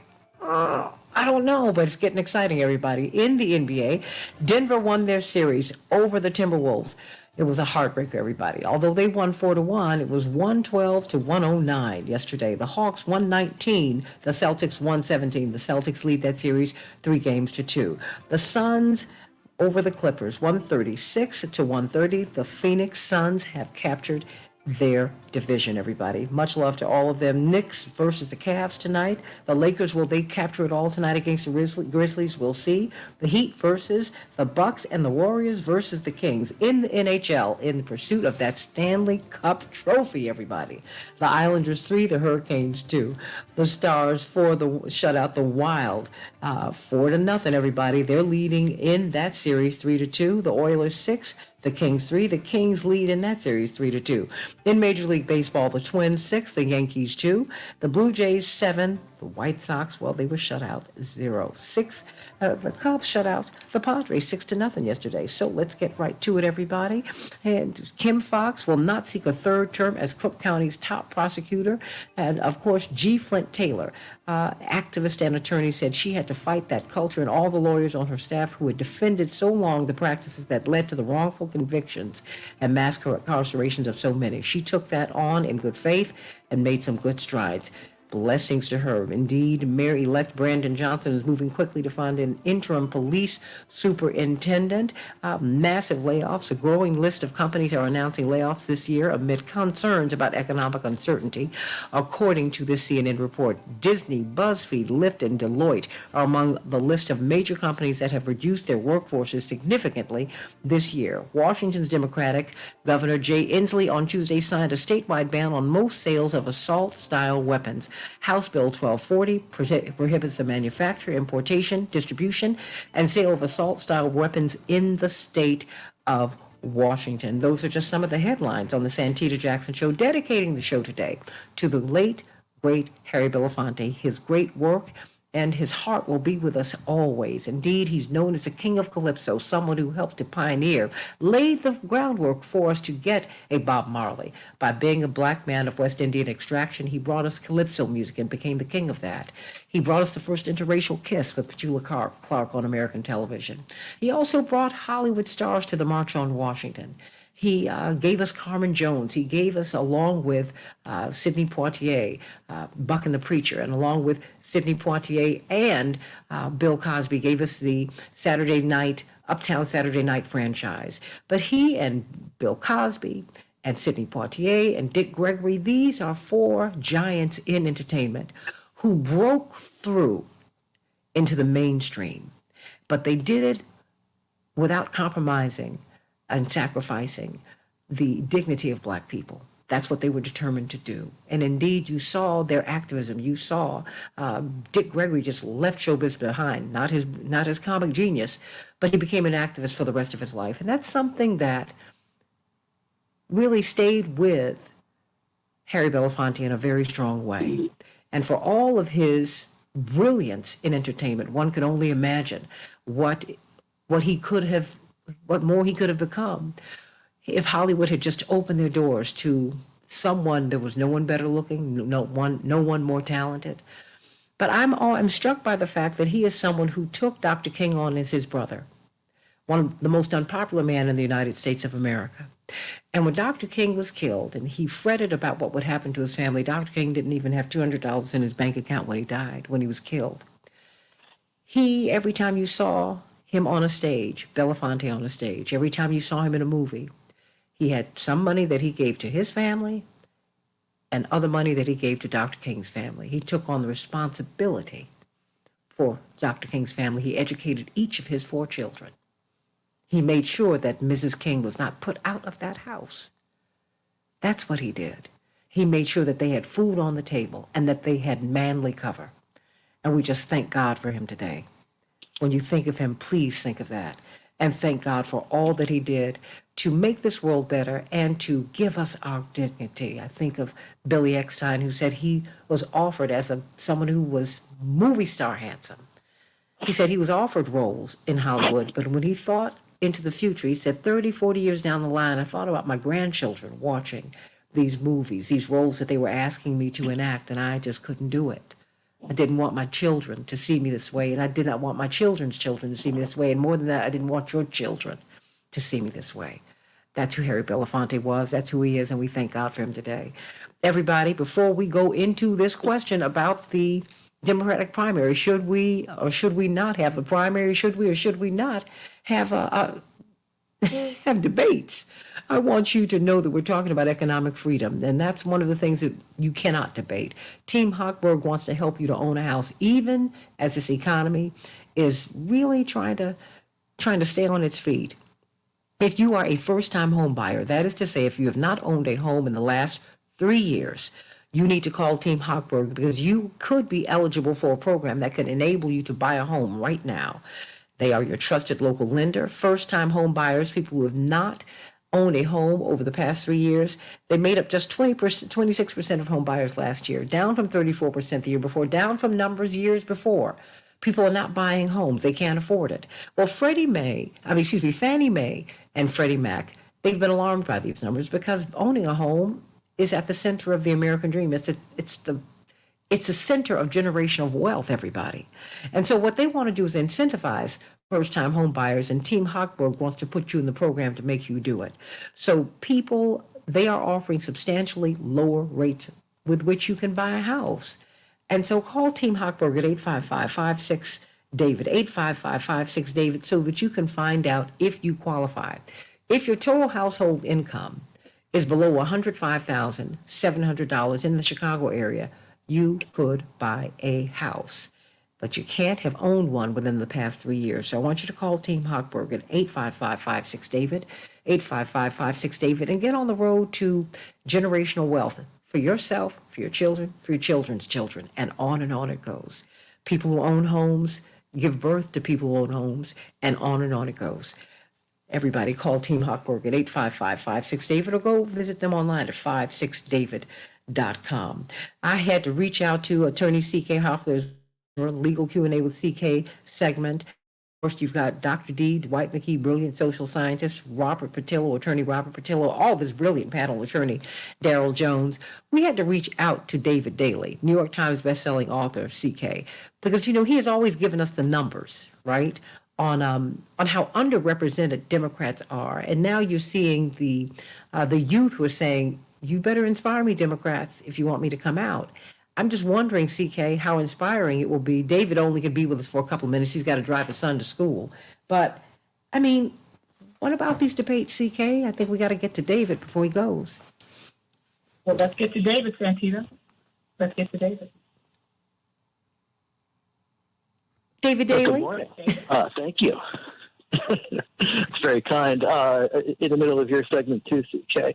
I think that's absolutely right. I think that we need to have an inspiring and complete discussion of all of the issues as we head into 2024. We are a democracy. We do not coronate a president of the United States. On the other hand, I do not necessarily think that the President of the United States has the responsibility to debate a conspiracy theorist and a woo-woo crystal kook. Simply by jumping into and announcing yourself as a candidate, you don't necessarily get to debate the President of the United States. But so are we making it? Myself. Well, let me ask you this. So are we making it, but isn't that making it personal and not about principle? Because Robert Kennedy I would like to play center field for the New York Yankees. But he's at 14%. Try out to play center field. And Keith Russell Judd was at 40% in West Virginia against President Barack Obama in 2012. Keith Russell Judd was in prison on extortion. He did not get to debate Barack Obama. If you go back and look at this, Gerald Ford did not debate Ronald Reagan. Jimmy Carter did not debate Edward Kennedy. George Bush did not debate Patrick Buchanan. Donald Trump did not debate Bill Weld. Joe Biden does not have any responsibility to debate Robert Kennedy Jr. and Marianne Williamson. He does have a responsibility to have a complete airing of all of the issues. If other candidates that got into this race that had more credibility, that had held office, that unlike Robert Kennedy, can be trusted not to spew misinformation and distorted science on a national stage, then absolutely. But let me ask you this. Really twisted messengers. Well, see, no, but this is my question, because to me, free speech is not about the messenger. It's about being able to deliver the message. And then if it fails with people, it fails with people. And I think we've got to be fair about Marianne Williamson, because I wouldn't call her a woo-woo crystal freak. Now, I just think maybe that's going a little far. I mean, she certainly leads with her spirituality. I would say that. But I mean, she you don't think that she needs to be heard? I mean, because we can't even get her interviewed on television. I think she has the ability to be heard. She can travel the country. She can run for office. Does free speech entitle you to a platform on the same stage as the President of the United States? I think there's a difference between free speech, and which no one is taking away from any of these candidates, but the difference between that and entitlement to a platform, I think are two very different things. So where do you go? I mean, because it seems to me that that you're saying that you don't mind because I don't think that I think that Carter not debating Kennedy, I don't think that was a good thing. And Kennedy, bless his heart, ended up tearing up the party. I mean, because he wouldn't even shake hands with him on stage. You remember in New York in 1980 at the Democratic Convention, that wasn't a good look. And those hard feelings you saw throughout the campaign, it was awful. That having been said, I don't know. There's, I just having lived through the now iconic Jesse Jackson campaigns of 83 and 84, of 83, 84, and 84, 87, 88, he was dismissed. And if these people could not have debated him, they would not have debated him, right? It's just when he started winning, they couldn't get around him. But he was someone who was dismissed, David. We don't dismiss him now because he completely changed American politics. No, we say that now. But I'm saying that there was in real any time. lack of invitation to Reverend Jackson in 84 and 88 for those debates. And well, politically they couldn't, but trust me, because I was there. He was most certainly do. Oh, I was just saying he was not welcome. I think every single member of this panel today could declare themselves a candidate for president of the United States and have as much, if not more, credibility, intellectual credibility, than the two opponents that the president has right now. And would we be entitled to the same stature of a presidential debate? I'm not certain that any of us would. Okay, well, I'd like for people to respond to you because I know you because I'm not gonna hold you because I know you got to get your baby to school today. Dwight, is that you? Well, yeah, that's me. That's a big word for that, Dave. It's called democracy. That's the big word for that.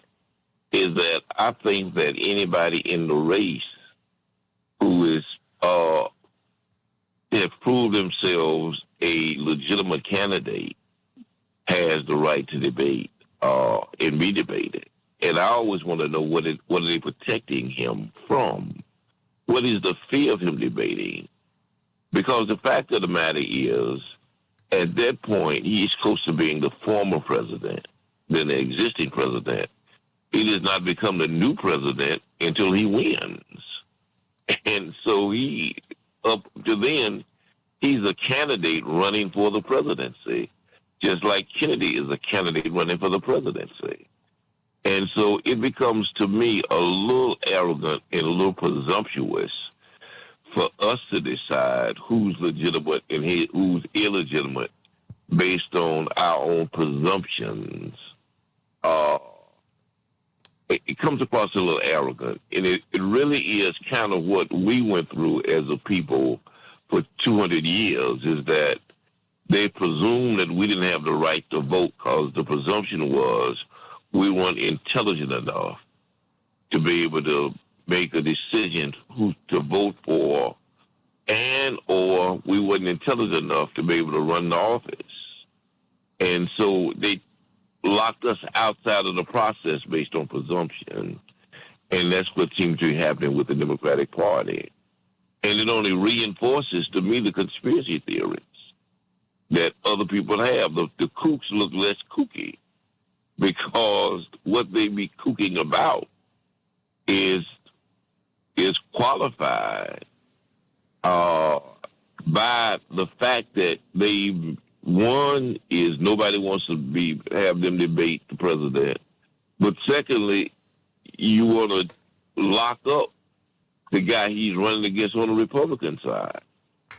And it makes it look very suspect that people are afraid of democracy. They just want to be operating, a power dynamic rather than democratic dynamic. We've got 3 minutes before we go. David Daly. I don't think I am attempting to either lock Joe Biden into a room and not have him debate or lock up the former president of the United States. I think that if there were, you are always going to have a question of who is and who is not a credible candidate. There are probably dozens of other people who have announced, and it doesn't have anything to do with democracy to suggest that not all of them are going to end up on a debate stage. There are always going to be standards that have to be met, criteria that have to be reached. Republicans and Democrats have certainly done this in the past. If there were serious challengers of stature, the president, I think, would be bound to debate them. And I agree. I think Senator Kennedy should have been debated by Jimmy Carter. I think Governor Reagan in 1976 should have been debated by Gerald Ford. Do Marianne Williamson and Robert Kennedy Jr. reach that threshold? For me, they do not.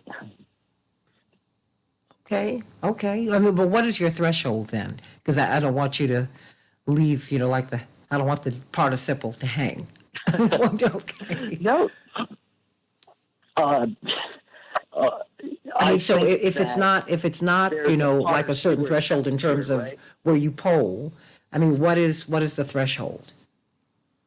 Perhaps you have held elected office. Perhaps you have achieved a certain kind of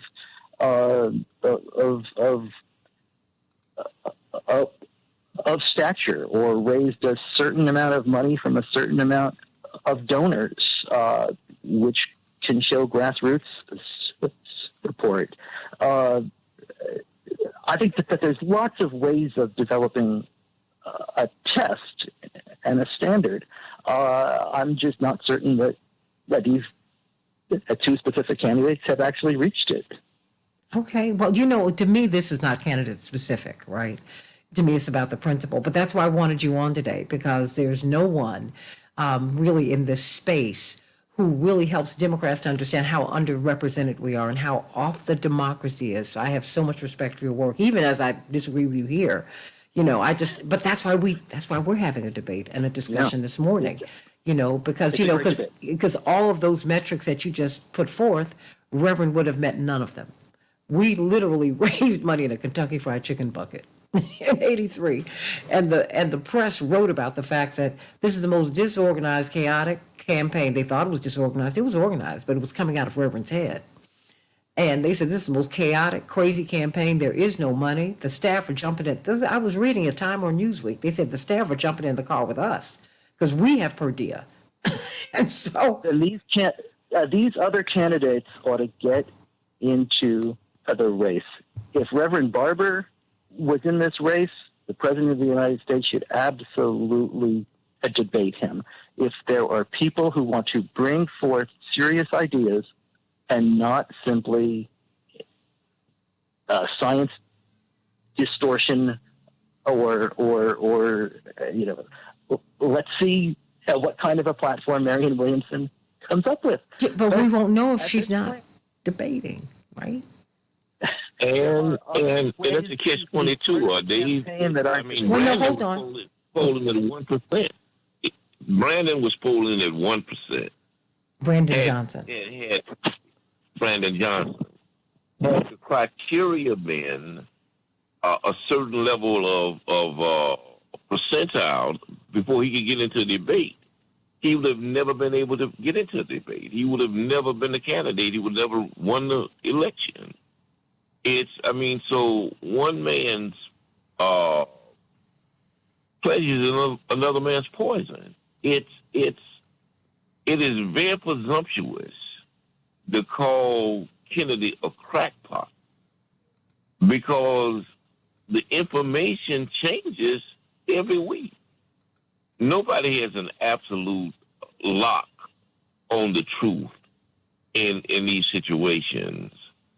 I mean, that's what science is. Science is what's true today may not necessarily be true tomorrow. It's relative to where you are in what the evidence is. Well, David, I know you got to run. Well, that's a dangerous. Well, hold on, David. I know you got to run, but we're doing crosstalk on the Santita Jackson Show on Facebook Live and on the YouTube channel. So I want to give you the final word there because I know you got to go out with your baby, and I understand how that is. So stay right there, everybody. We are talking here on the Santita Jackson Show. Back in just a minute.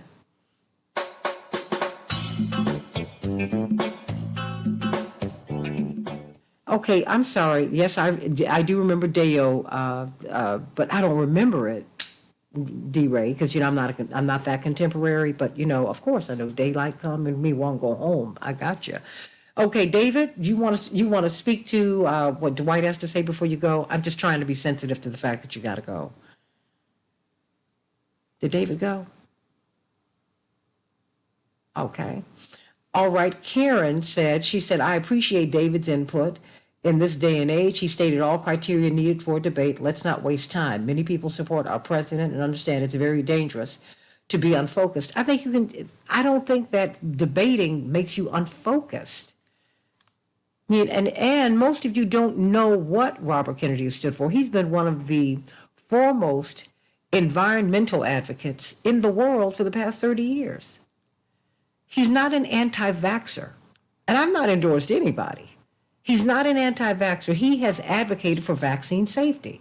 He has filed lawsuits on behalf of Black and brown children all over the world who've been injured by vaccines, who've been used as the experimental pool for these pharmaceutical companies and philanthropic organizations. I mean, before you start labeling people, we haven't even had a chance to talk to them because they won't let them on TV. And if we use this criteria, the criteria that's just been named, Jesse Jackson never would have gotten off the dime because he had no money. He had name recognition, but he was the most controversial, top-tier black leader in the country. He was not an Andrew Young. He was not acceptable like Maynard Jackson. That's not who he was. He was the renegade. He was the maverick. But it was the people who asked him to run. And that's why they said, this is not going to work. I'm just trying. I mean, am I not telling the facts, Dwight? Yeah, and not just Reverend Jackson. I mean, if you look at even the last bill, Kamala had really no Kamala. Miss Harris had no real bearing and no real international experience. It was a lot of reasons she shouldn't have been in the debates, but because she was in the debates, she was able to become the vice president. No. It's because she announced. Remember, she got out the race before the primaries, Dwight. Absolutely. Absolutely. It was because she announced everybody. But the fact that she was in the debates is what positioned her to become the vice president. But she didn't even get to the debates, Dwight. Not the real ones. She didn't even get there. Not really. Because she announced that she was leaving before the thing began. And that was after she attacked Biden during the debate that they had. You remember she attacked Biden going in. And so 60 seconds. It's just so arrogant and presumptuous for you to decide. And we have Chappelle Wells as well. To decide that this person is legitimate and this person is not legitimate. Let the marketplace decide who's legitimate and who's not legitimate. And the fact of the matter is, we don't know whether Robert Kennedy is right or not. It's the pharmaceutical companies, I think, don't want him in the debates because they don't want to be unmasked in terms of what they've been doing around the world these last 30, 40 years. And he is an expert on that. Well, I can't wait to hear from CK and Robert and Daryl on all of that. 15 seconds. Stand by, but we're going to go. pivot to Shapiro very quickly. Oh, y'all, this is gonna be an interesting 2024. I can't wait. I didn't say I can't. I said I can't wait. Can't wait. I hear you, Arlene. Incumbent presidents historically don't debate. We can change the world, change the world, change the world. We can change the world, we can change the world, change the world. This is the Santita Jackson Show. War and hate to a place of love, it's not too late. Gotta save the children, we can't wait. Let's change the world. Everybody, call us at 773-763-9278 here on WCPT 820, the nation's largest progressive talk radio station, and AM 950 radio, the voice of progressive Minnesota. The Santita Jackson Morning Stars are over on the Santita Jackson and Friends page on Facebook. You'll hear all the crosstalk. You don't want to miss that. As we are sitting up here, CK, on Legal Q&A with CK. Of course, I'm at Santita J on Twitter. Please meet me there. And the Santita Jackson Show YouTube channel. And Arlene and all y'all, I wish y'all would call in, really, 773-763-9278, because many of you think that, not having the debate would, that Biden just needs to go on and run against Trump. Tim Scott's running. Nikki Haley's running. I mean, all these, how are we going to go past the debate process in a democracy? How? Y'all need to, I just say you. I say y'all need to let me know that, because I think, we're not being principle based. We're not. It's on personality. We want Donald Trump to go to jail based on personality. We don't know what he's been charged with. We don't know anything yet. And the case out of New York is so weak. Everybody said, all the pundits were apologizing for it. This is ridiculous. I mean, what are we doing? What's going on, Shapiro? I mean, I'm just shifting from here to ham hocks. What's going on? Good morning, Santita. Yes. we had them ham hocks in our greens. You know that. Now, wait a minute. Now, you know I've got to order some, right? No, I'm going to call you after. I'm serious. I'm not kidding. I'm not kidding. 708-526-4546, 708-526-4546. At Celebrations by us, we are your one-stop party connection. We can handle all of your food, your greens, your green beans, your masticholi, your baked chicken, your smothered chicken, as well as also your smothered beef, fish, ribs, whatever it is that you need. Don't hesitate to give us a call, 708-526-4546. 708-526-4546. We're also right into prom season, where we're doing our balloon arches, our custom suite tables, as well as also our custom backdrops. So call us at 708-526-4546. We look forward to serving you. Thank you so much, Santita. I'm sending you much love. Okay, I can't resist. Debate or no debate, Shapiro, what? Honey, they there you are go. purposely CK, jump on in, CK. Now, you know what I couldn't resist, CK. I'm sorry. I'm actually not allowing it. She said it, honey. Okay. Because they know that the man cannot debate. He's barely coherent. So, and him being on a debate stage, he will get slaughtered. So they are very strategic in what they're allowing him to do. So they're hoping to prop him up, put a stand behind him, and let him give a speech. So the man is the man is have one foot in heaven. Come on, y'all. So y'all know that having a serious debate back and forth, he's not going to be able to complete that. And so we are forced to see what the other candidates are about on our own.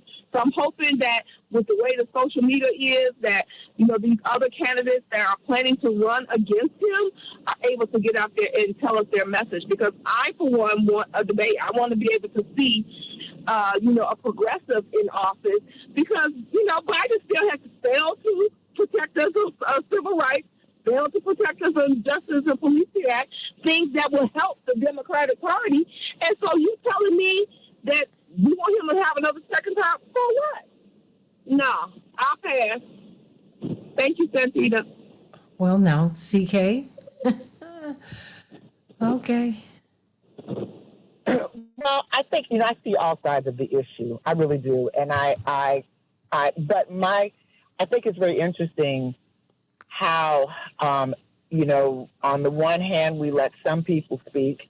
On the other hand, we don't. I just think that people should be allowed to run, honestly. We only have two of them. And if they are quacky and weird and bizarre and crazy, then people will understand they're quacky, they're weird, they're bizarre, and they're crazy. And so I do feel that people should be allowed to speak if they meet the criteria to present as a candidate. On the other hand, I do understand that we have to be laser focused on, for those who in the Democratic Party, they're looking at defeating the former president who's going to be the contender for the Republican Party. So they're laser focused on winning and positioning the president so that he can win. So I see both sides of the issue.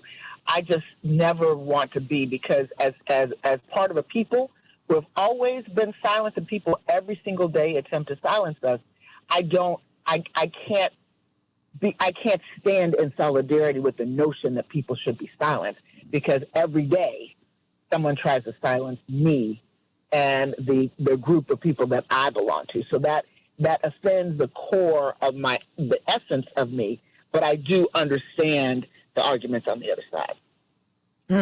Well, CK, you got Robert and you got Daryl and Dwight. Girl, you can have it. I just want to sit back with my popcorn. I'd love to hear what Daryl Jones has to say, followed by Robert, because I'd love to hear what I think we're all on different sides of this issue, but I just love to hear how we feel. I think as Black people, we generally feel some kind of way when someone tells us we can't speak. And we can't present, because we never meet the criteria or standard criteria. Sometimes we exceed the standard criteria, and it depends on who is evaluating and assessing and determining what standard criteria. So I'd be curious to hear what Daryl Jones has to say about that, and then Robert Patillo. Well, thanks, CK. For me, it comes down to this, is that when you start silencing voters, and that's what you do when you remove candidates from the debating stage, you're silencing that voice. And, we're in a position at this point where we shouldn't be silencing voices. And, I think that, to some degree, perhaps, Chaparral may be right with regards to them trying to protect the candidate. And that's fine that you want to protect the candidate. But if you want to protect the candidate by preparing the candidate. It's the free flow of ideas that comes from a debate. You want to hear other perspectives on issues that are germane to the community. And when you start silencing voices by not permitting people to be on the debate stage, that's just wrong. You're not permitting those voices to be heard. You're not permitting those perspectives to be taken into consideration. So that's what's problematic. I agree, as Dave Daly was laying it out with regards to who should be part of the stage.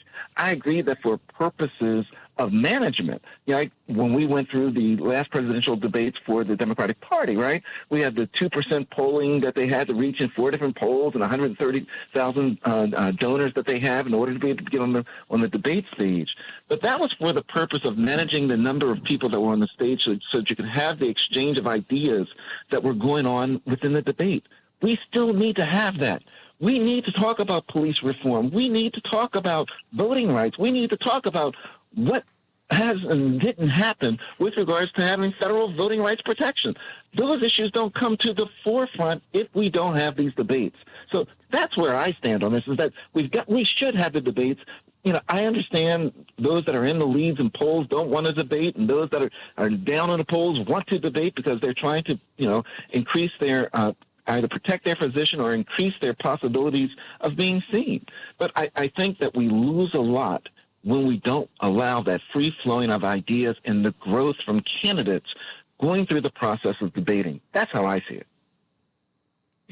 Well, thank you, Daryl Jones. I know we got a caller, Renee. And, Daryl, you said so many things in what you just, articulated. But let's hear from our caller, Renee, and maybe she can respond to some of the things that Daryl Jones has said. Renee?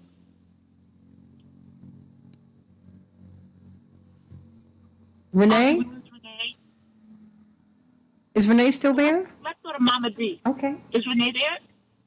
What about Mama D? Is Mama D? We have Renee. Okay, there's Renee. Renee?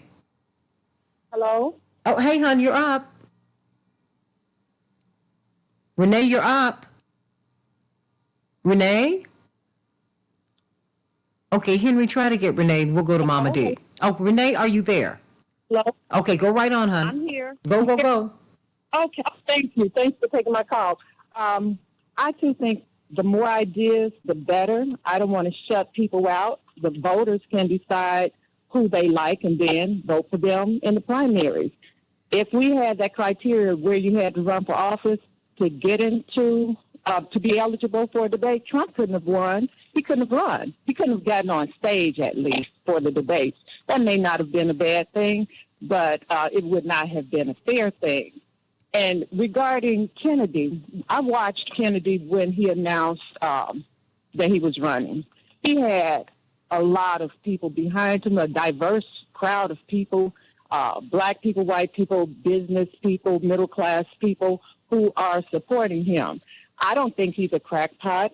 I saw on 60 Minutes, and I've read other things that showed how some scientists can be bought by corporations to, support their agendas, and they'll say that things aren't hazardous, even though they are, just because they're being paid.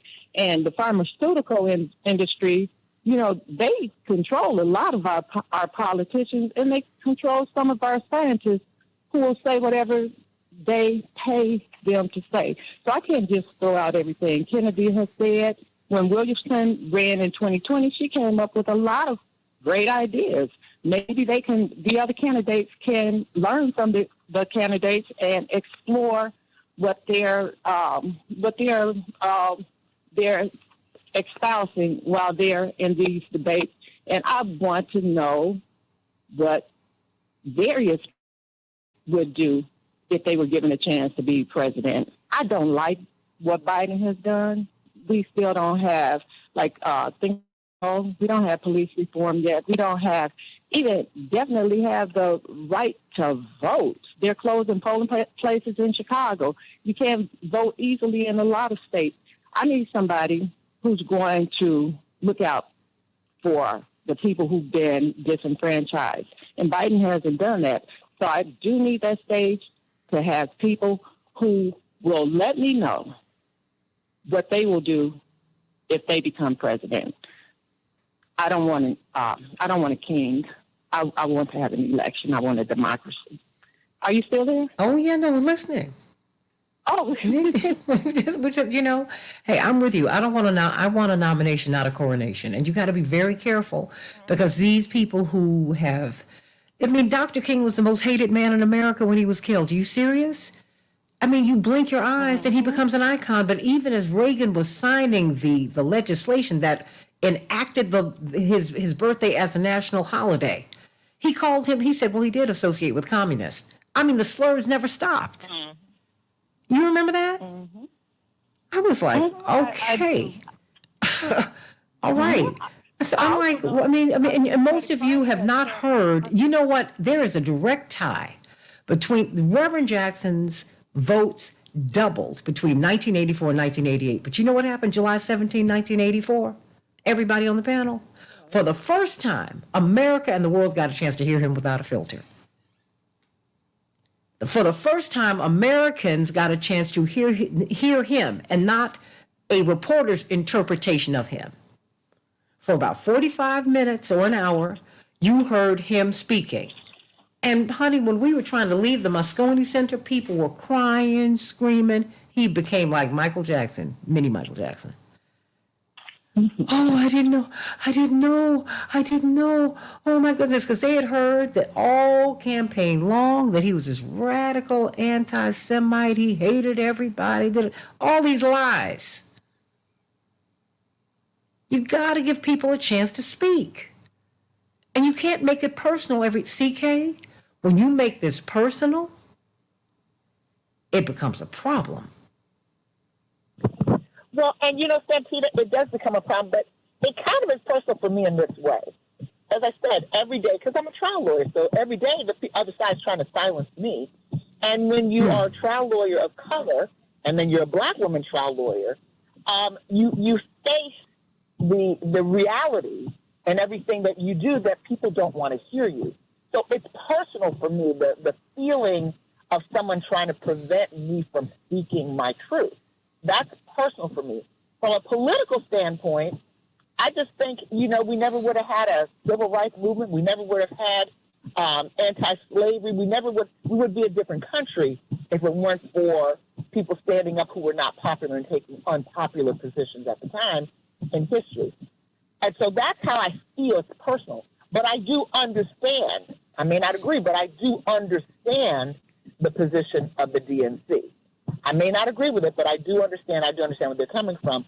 But I think that if you've ever been in a position of someone trying to silence you, then you have a visceral reaction where the more you're silenced, the more you're going to fight. That's just typically. And the more you're going to make his people, all these folks, Marianne Williamson's people, Kennedy's people, all these people are going to fight because they're not being heard.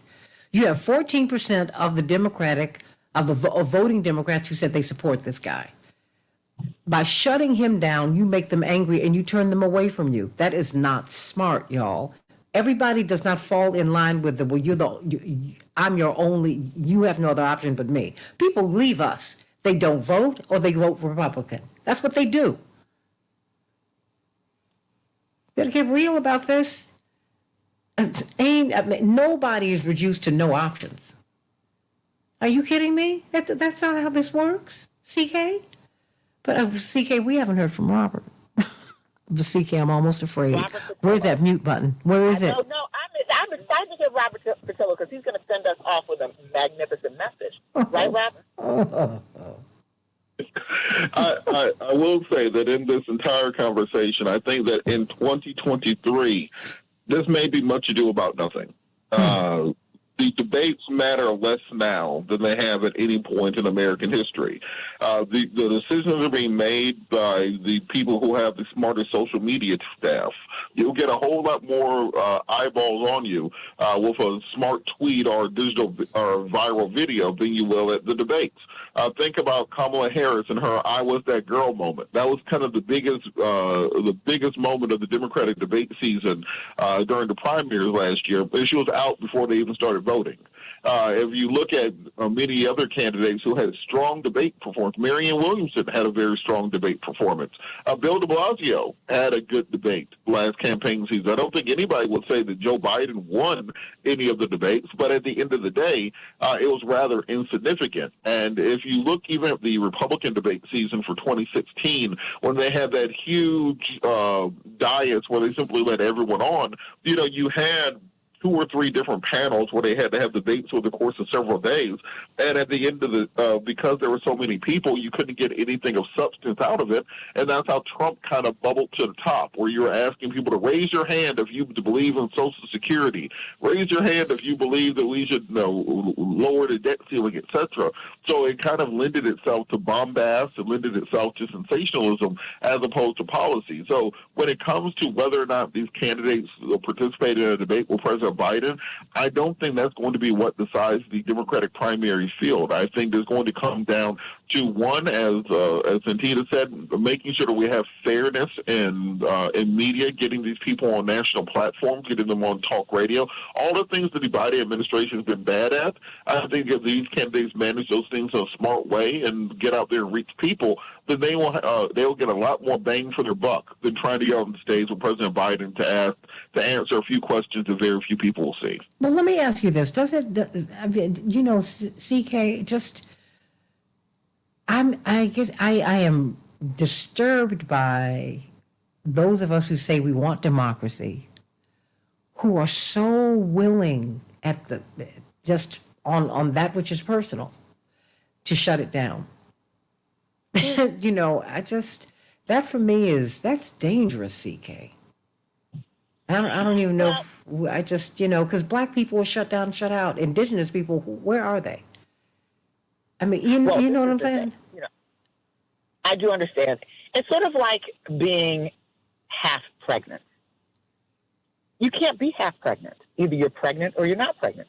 Either you believe in democracy and want democracy and believe that people should have a voice. And I like how Darrell Jones connected the dots with silencing the voters, or you don't want democracy.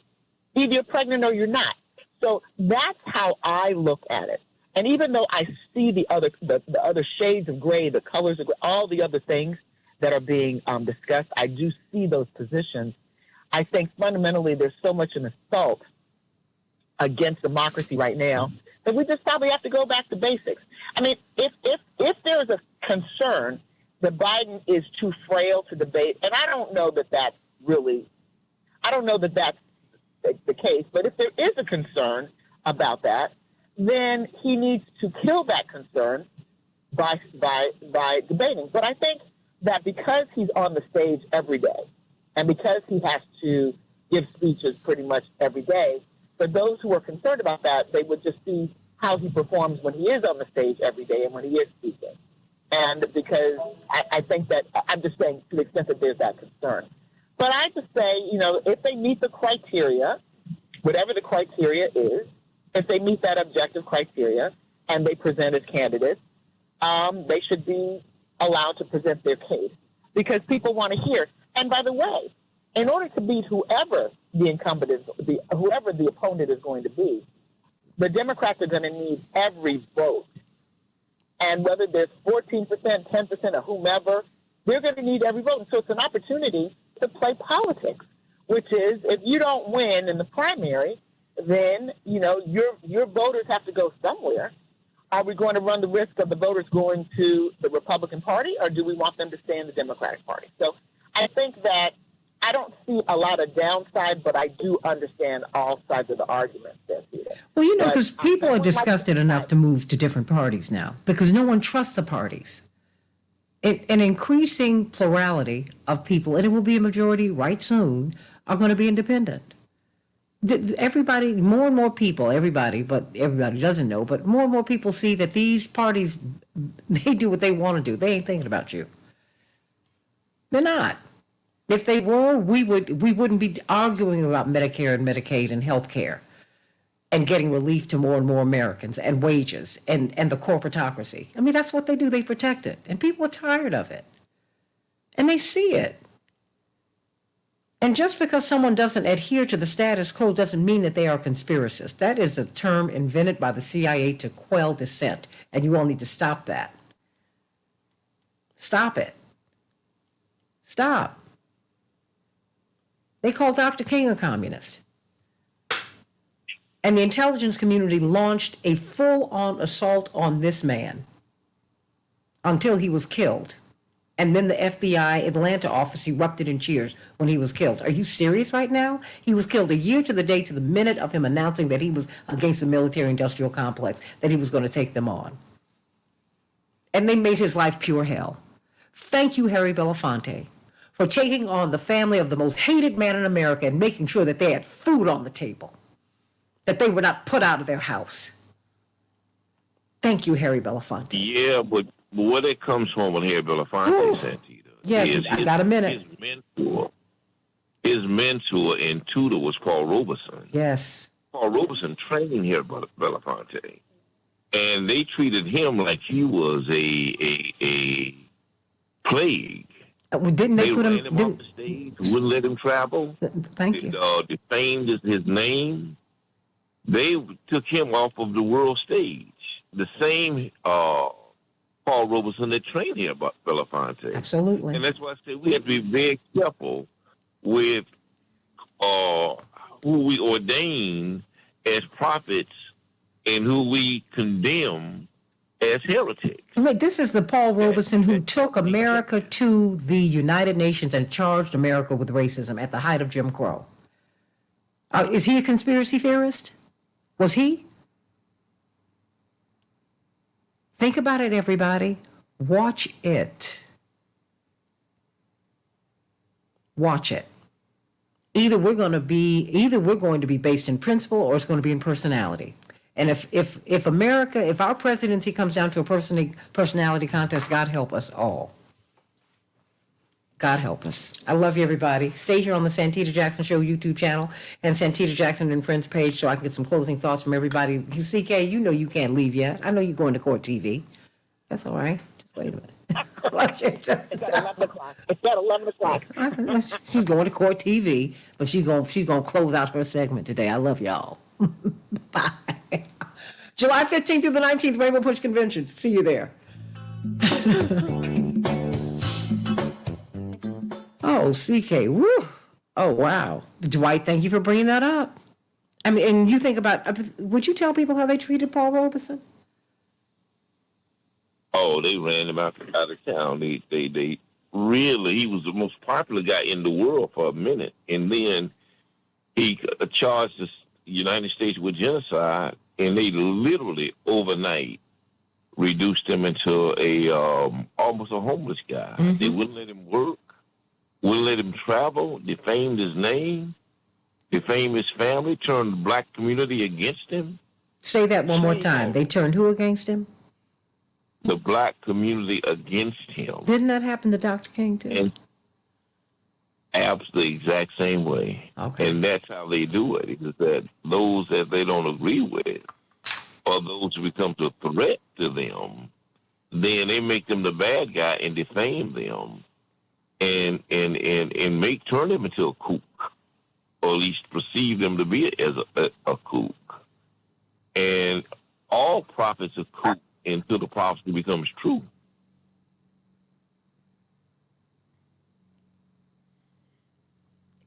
Anybody still there? Robert, Daryl, y'all there? I think for me, the biggest thing is just understanding how to break through these walls, break through the gatekeepers. And the best way to break through the gatekeepers is to make them insignificant. That was the lesson of Trump 16. That you had the gatekeepers there. You had the Bushes, the Jebs, and so on and so forth that thought that they could, do the traditional statesman thing and be above the fray and pay no attention to this game show host and pay no attention to Ted Cruz, etc. And they would just have a normal, boring Republican primary. President Trump figured out how to break through those gatekeepers because he was able to get primetime news to cover every single Trump rally around the country and get $3 billion in free media coverage. He was on every single morning show. He was on Morning Joe more than Joe and Mika were at one point in time during that campaign. So once you break through those gatekeepers, they have really no choice then to let you in because you're already in the door. So I think instead of us fighting the DNC for them to let people on the stage, make your own stage. Daryl? Making your own stage, I think that's a really good point that Robert has laid out. But, I come at it from a slightly different perspective because, for the DNC, what they have been building up to this election point has been trying to say that they are the voice of the people. We are the big tent. We have everyone that's included. They're the demonic forces, the anti-democratic forces that are on the other side. They don't want people to talk. They don't want people to have the right to make decisions regarding their body. They're shutting things down. They're this anti-democratic force.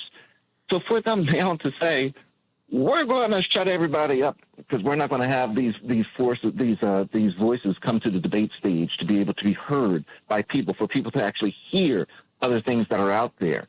It's tantamount to saying, we're going to ban the books from the stage. We don't want you to hear these thoughts. We're going to stop that. That's the problem that I have. I think that, we got to have the free flowing of ideas that flow from a debate. You have to have a president that's challenged. You've got to challenge the principles and the strategies that he's putting out. We should hear with regards to Ukraine, the debate with regards to the withdrawal from Afghanistan. All of these things come on the debate stage, and that's what we lose if there is no debate that occurs for the Democratic primary, for the Democratic Party. And when we shut down these voices, because honestly, the more I look at it, that's why they pulled Tucker Carlson off. Now, mind you, he said a lot of things that made me go,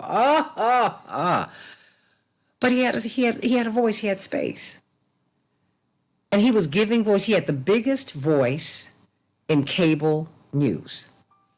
And they shut him down. They're not going to do anything but enlarge him. He's just going to get bigger. But you can't continue to do that. And they cannot continue to be okay with you, whether you agree with someone or not. Shutting down their voice shuts you down. It shuts you out. See, Dwight and Daryl and Robert and CK, that's what bothers me. CK, I know you're going to go to court TV, so I got to give my girl space. CK. Well, Santita, I just think that we've reached a different place in this country where we're now shutting down people and shutting out things that previously we weren't shutting out and shutting down. We appear to be going backwards. And there's always a rationale. There's always a rationale for everything. And what we try to do is show all sides of the issue. But then the other thing, too, sort of sensitize people to what it is, and in this case it's being shut out, what it is and how you feel when you're shut out. Bringing it home, because I think a lot of times when people attempt to shut someone out, they don't personalize it, because maybe they haven't been shut out. But if you've ever been shut out, if you've ever had somebody attempt to silence you, then that's what it is. And that just seems like it's anti-American. But on the other hand, this is a political season. Everybody's positioning. And I think the more, a lot of times when you try to shut someone out, you make them more of a folkloric hero. And I think in part, as Robert said, that was kind of part of Donald Trump's appeal. And then because he knew how to play the press and had the money, he just took that and ran. I think he was probably the most surprised that he won. Yeah, he looked like it that night. He was like, really? No, he's like, no, seriously, did I really win? Oh, my goodness, it worked? No, pejorative. A whole word that we're not going to say on there. I think we have to be careful. Even in seeing all sides of the issue, I think we have to be careful when we silence anyone. And I think we have to think of history of what silencing someone has done or silencing people have done, especially if you are a person of color, especially if you're African American in this country.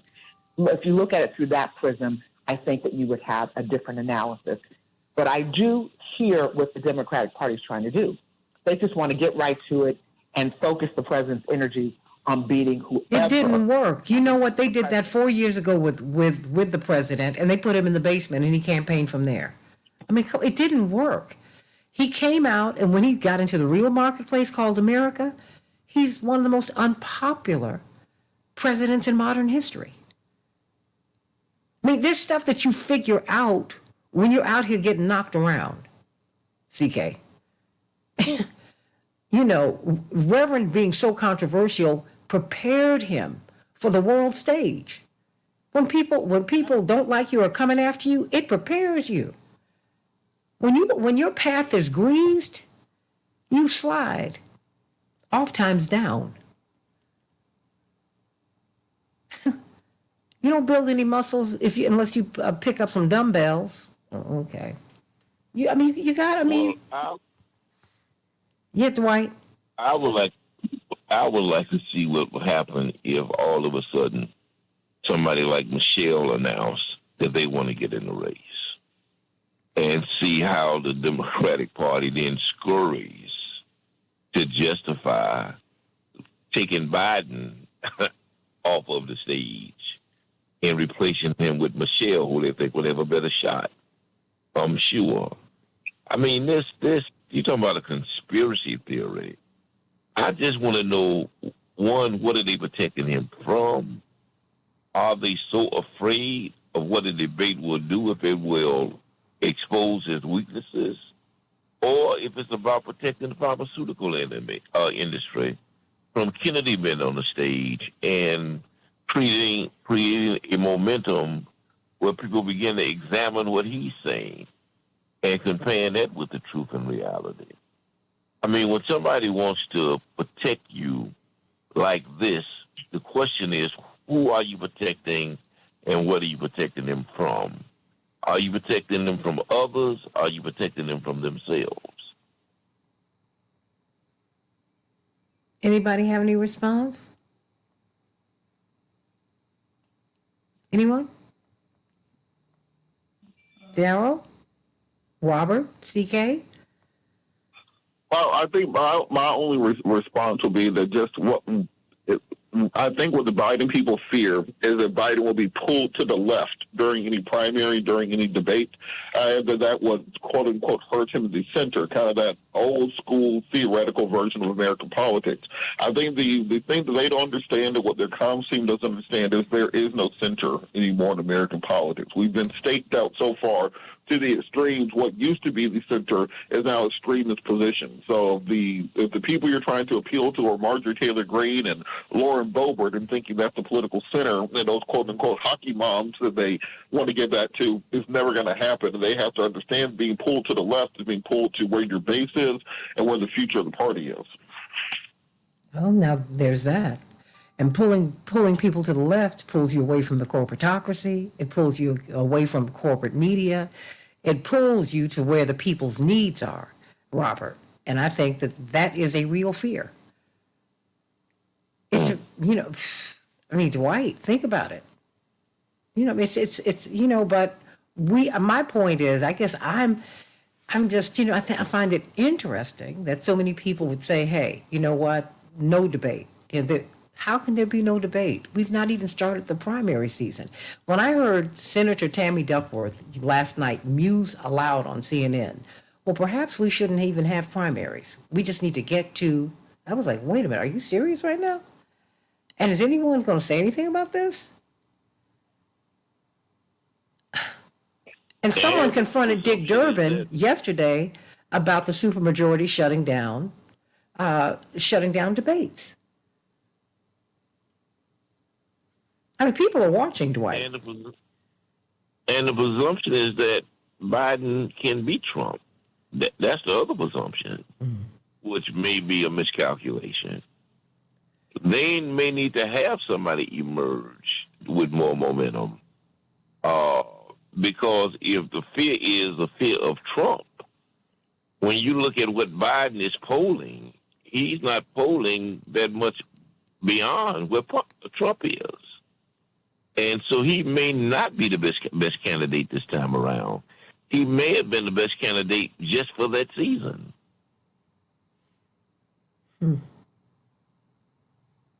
Well, Robert, Daryl, CK, is anyone still there? Do you all have a response? No, I agree. Go ahead, CK. No, go ahead. I would simply say that I agree with Dwight, and I this is why I say that the biggest push has to be to take the power away from the parties by going around them. Trump gave us a blueprint on how to sidestep the party establishment. The party's establishment thought they were going to rein in Trump and just use his momentum for their purposes. Trump figured out how to use them for his purposes, and that's the way that you have to work around this. CK?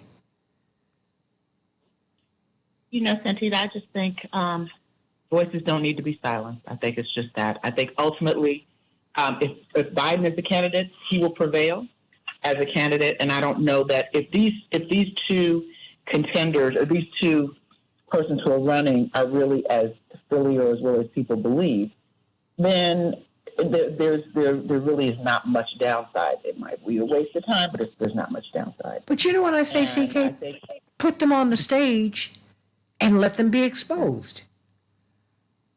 Yeah. Right. Well, that's why I said there's not much downside.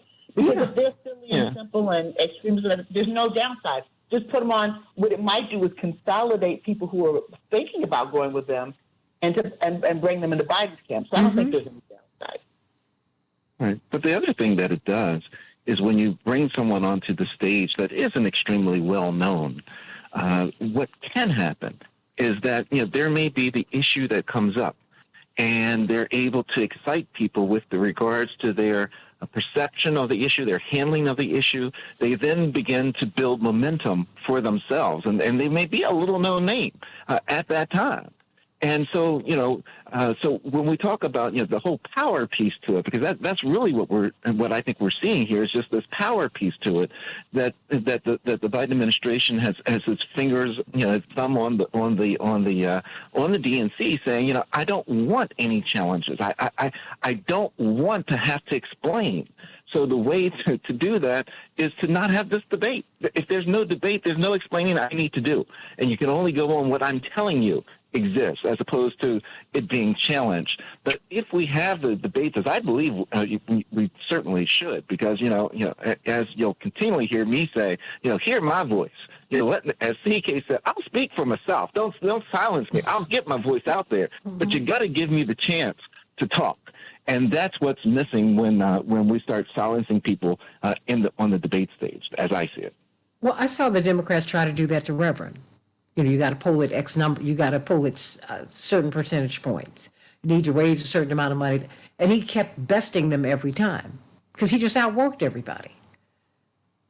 Because Super Tuesday was designed to push Reverend out. They set that up full force after the '84 campaign, and they brought in the DLC, which was Clinton and Gore and Sam Nunn and Chuck Robb and the right wing of the party. And they brought in Al Gore, who was the son of the South, iconic family in the South. And they brought him in, and he was supposed to wipe Reverend off the map on Super Tuesday 1988. Reverend Jackson ended up pushing him to the side because Reverend finished number 1 or number 2 in every southern state, and this guy didn't even clock. So be careful how you do this now, because you don't know what is around the corner. I'm not so sure the Democrats would have fared worse had they not put him on the ticket. They couldn't have. They ended up, the platform ended up moving to him anyway. A balanced Middle East policy, healthcare, all that's from 84 and 88. All of that. So, silencing people, we have been silenced. I don't know how anyone who has ever lived up under the boot could ever think that being silenced is okay. That perverting the process. Now, we don't need to have primaries. No, we don't need to have a debate. We just need to get to, because, Trump is, anyone who, our families have survived slavery, y'all. Are you serious? And for white people, you've endured indentured servitude and whatever hell you came from in Europe. We are the survivors. That's why we're here in 2023. The most horrifying things that could have happened to humanity has happened to everybody's family, because we're from everywhere and everything horrific has happened every place in the world. So you really shouldn't be frightened of anything. Nothing should frighten you. And as a black person, I can tell you that nothing frightens me. Everybody keeps talking about Nazis. I'm like, I hear you. Look, I got slave masters. I don't even have to go to Europe to find horrific people. Because CK, we are all evidence of the mischief of the master. Hello? Come on. What is this? That's what my mother told me. She said, you are evidence that something went very wrong. When I was in Africa, when I was a little girl, when they looked at you and they couldn't quite trace where you came from. I didn't quite understand what all that was. I was 7. What did I know? I didn't know anything about the birds and the bees. Then I found out, because they saw my mother and they were like, oh, my sister, you're from blah. Well, Jesse, you are Arab. Oh, but they loved his politics. Me, they said, well, so much has happened. That's what they said to my mother. I remember sitting there, CK. I said, okay. I didn't know what they were talking about, right? My mother just looked and she smiled and she hugged me, which was, So I was like, okay. She said, well, and she said, one day I'll explain it to you, honey. And then years later, she said, well, you are evidence that something went very wrong. That's what they were saying. Said, you shouldn't feel bad about it.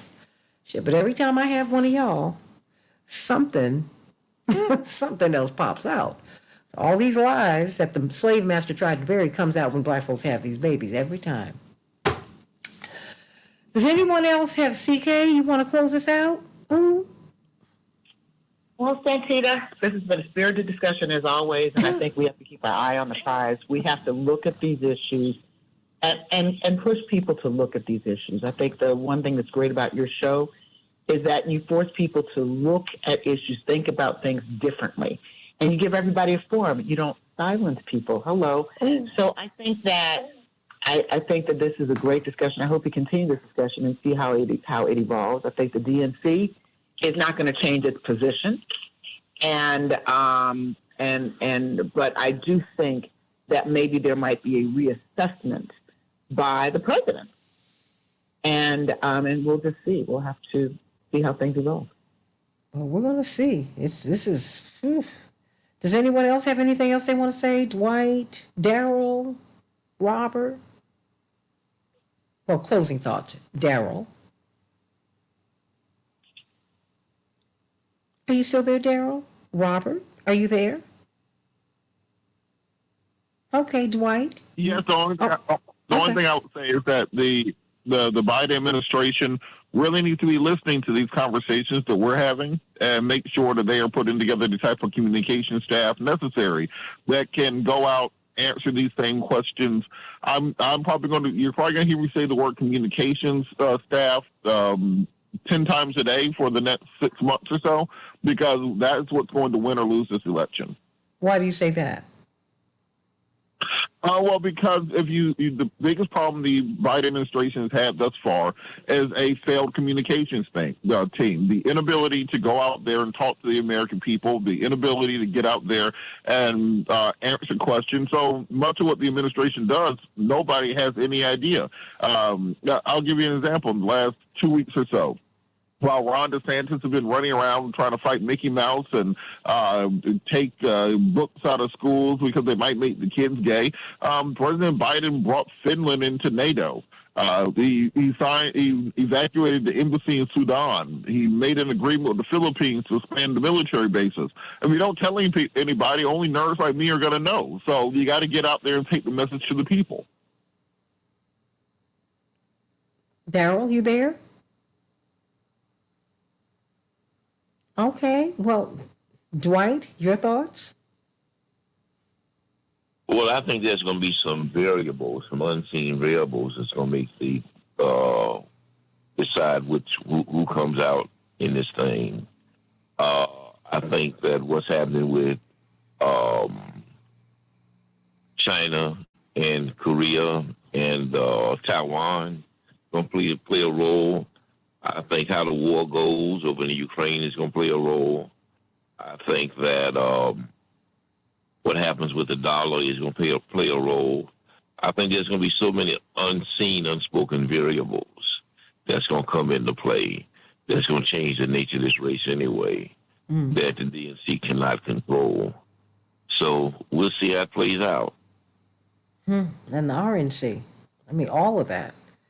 We're making a lot of presumptions. And, let me tell you, as the world de-dollarizes, you're not going to be able to hide that because we're feeling it in inflation. We're feeling it. And Daniel, I hear you. We shouldn't celebrate the expansion of NATO and more military bases. You're right. I hear you. But he was just saying that that's a development that Biden supports NATO. He's not putting out his message. He's not, and Kathy Hayes, you're right. Oh, look, all of them support, the RNC and the DNC support the corporatocracy, period. That's what they do. Now, either they're going to support the corporatocracy or they're going to support us. And we're going to have to mature in our politics so that we can make some demands about what it is that we need. Because we're making arguments for persons and personalities who are already wealthy and they're doing fine. We have to make the arguments for what it is that we need. We need an executive order protecting our voting rights so that we can vote in November of 2024 safely. They're trying to they are actively shutting down polling places on or near college campuses. That's happening right now. We're not having those discussions. We're not having discussions about anything that is serious. But guess who was on CK? Guess who's your new colleague on CNN this morning? You there, CK? Kim Kardashian is about to be an attorney, and she is arguing for the unjustly incarcerated and convicted. Talk about a come up. And Gayle King and Charles Barkley is about to become major TV host on news. News, what would masquerade as real news. And they are from the right politically. Be very clear on that.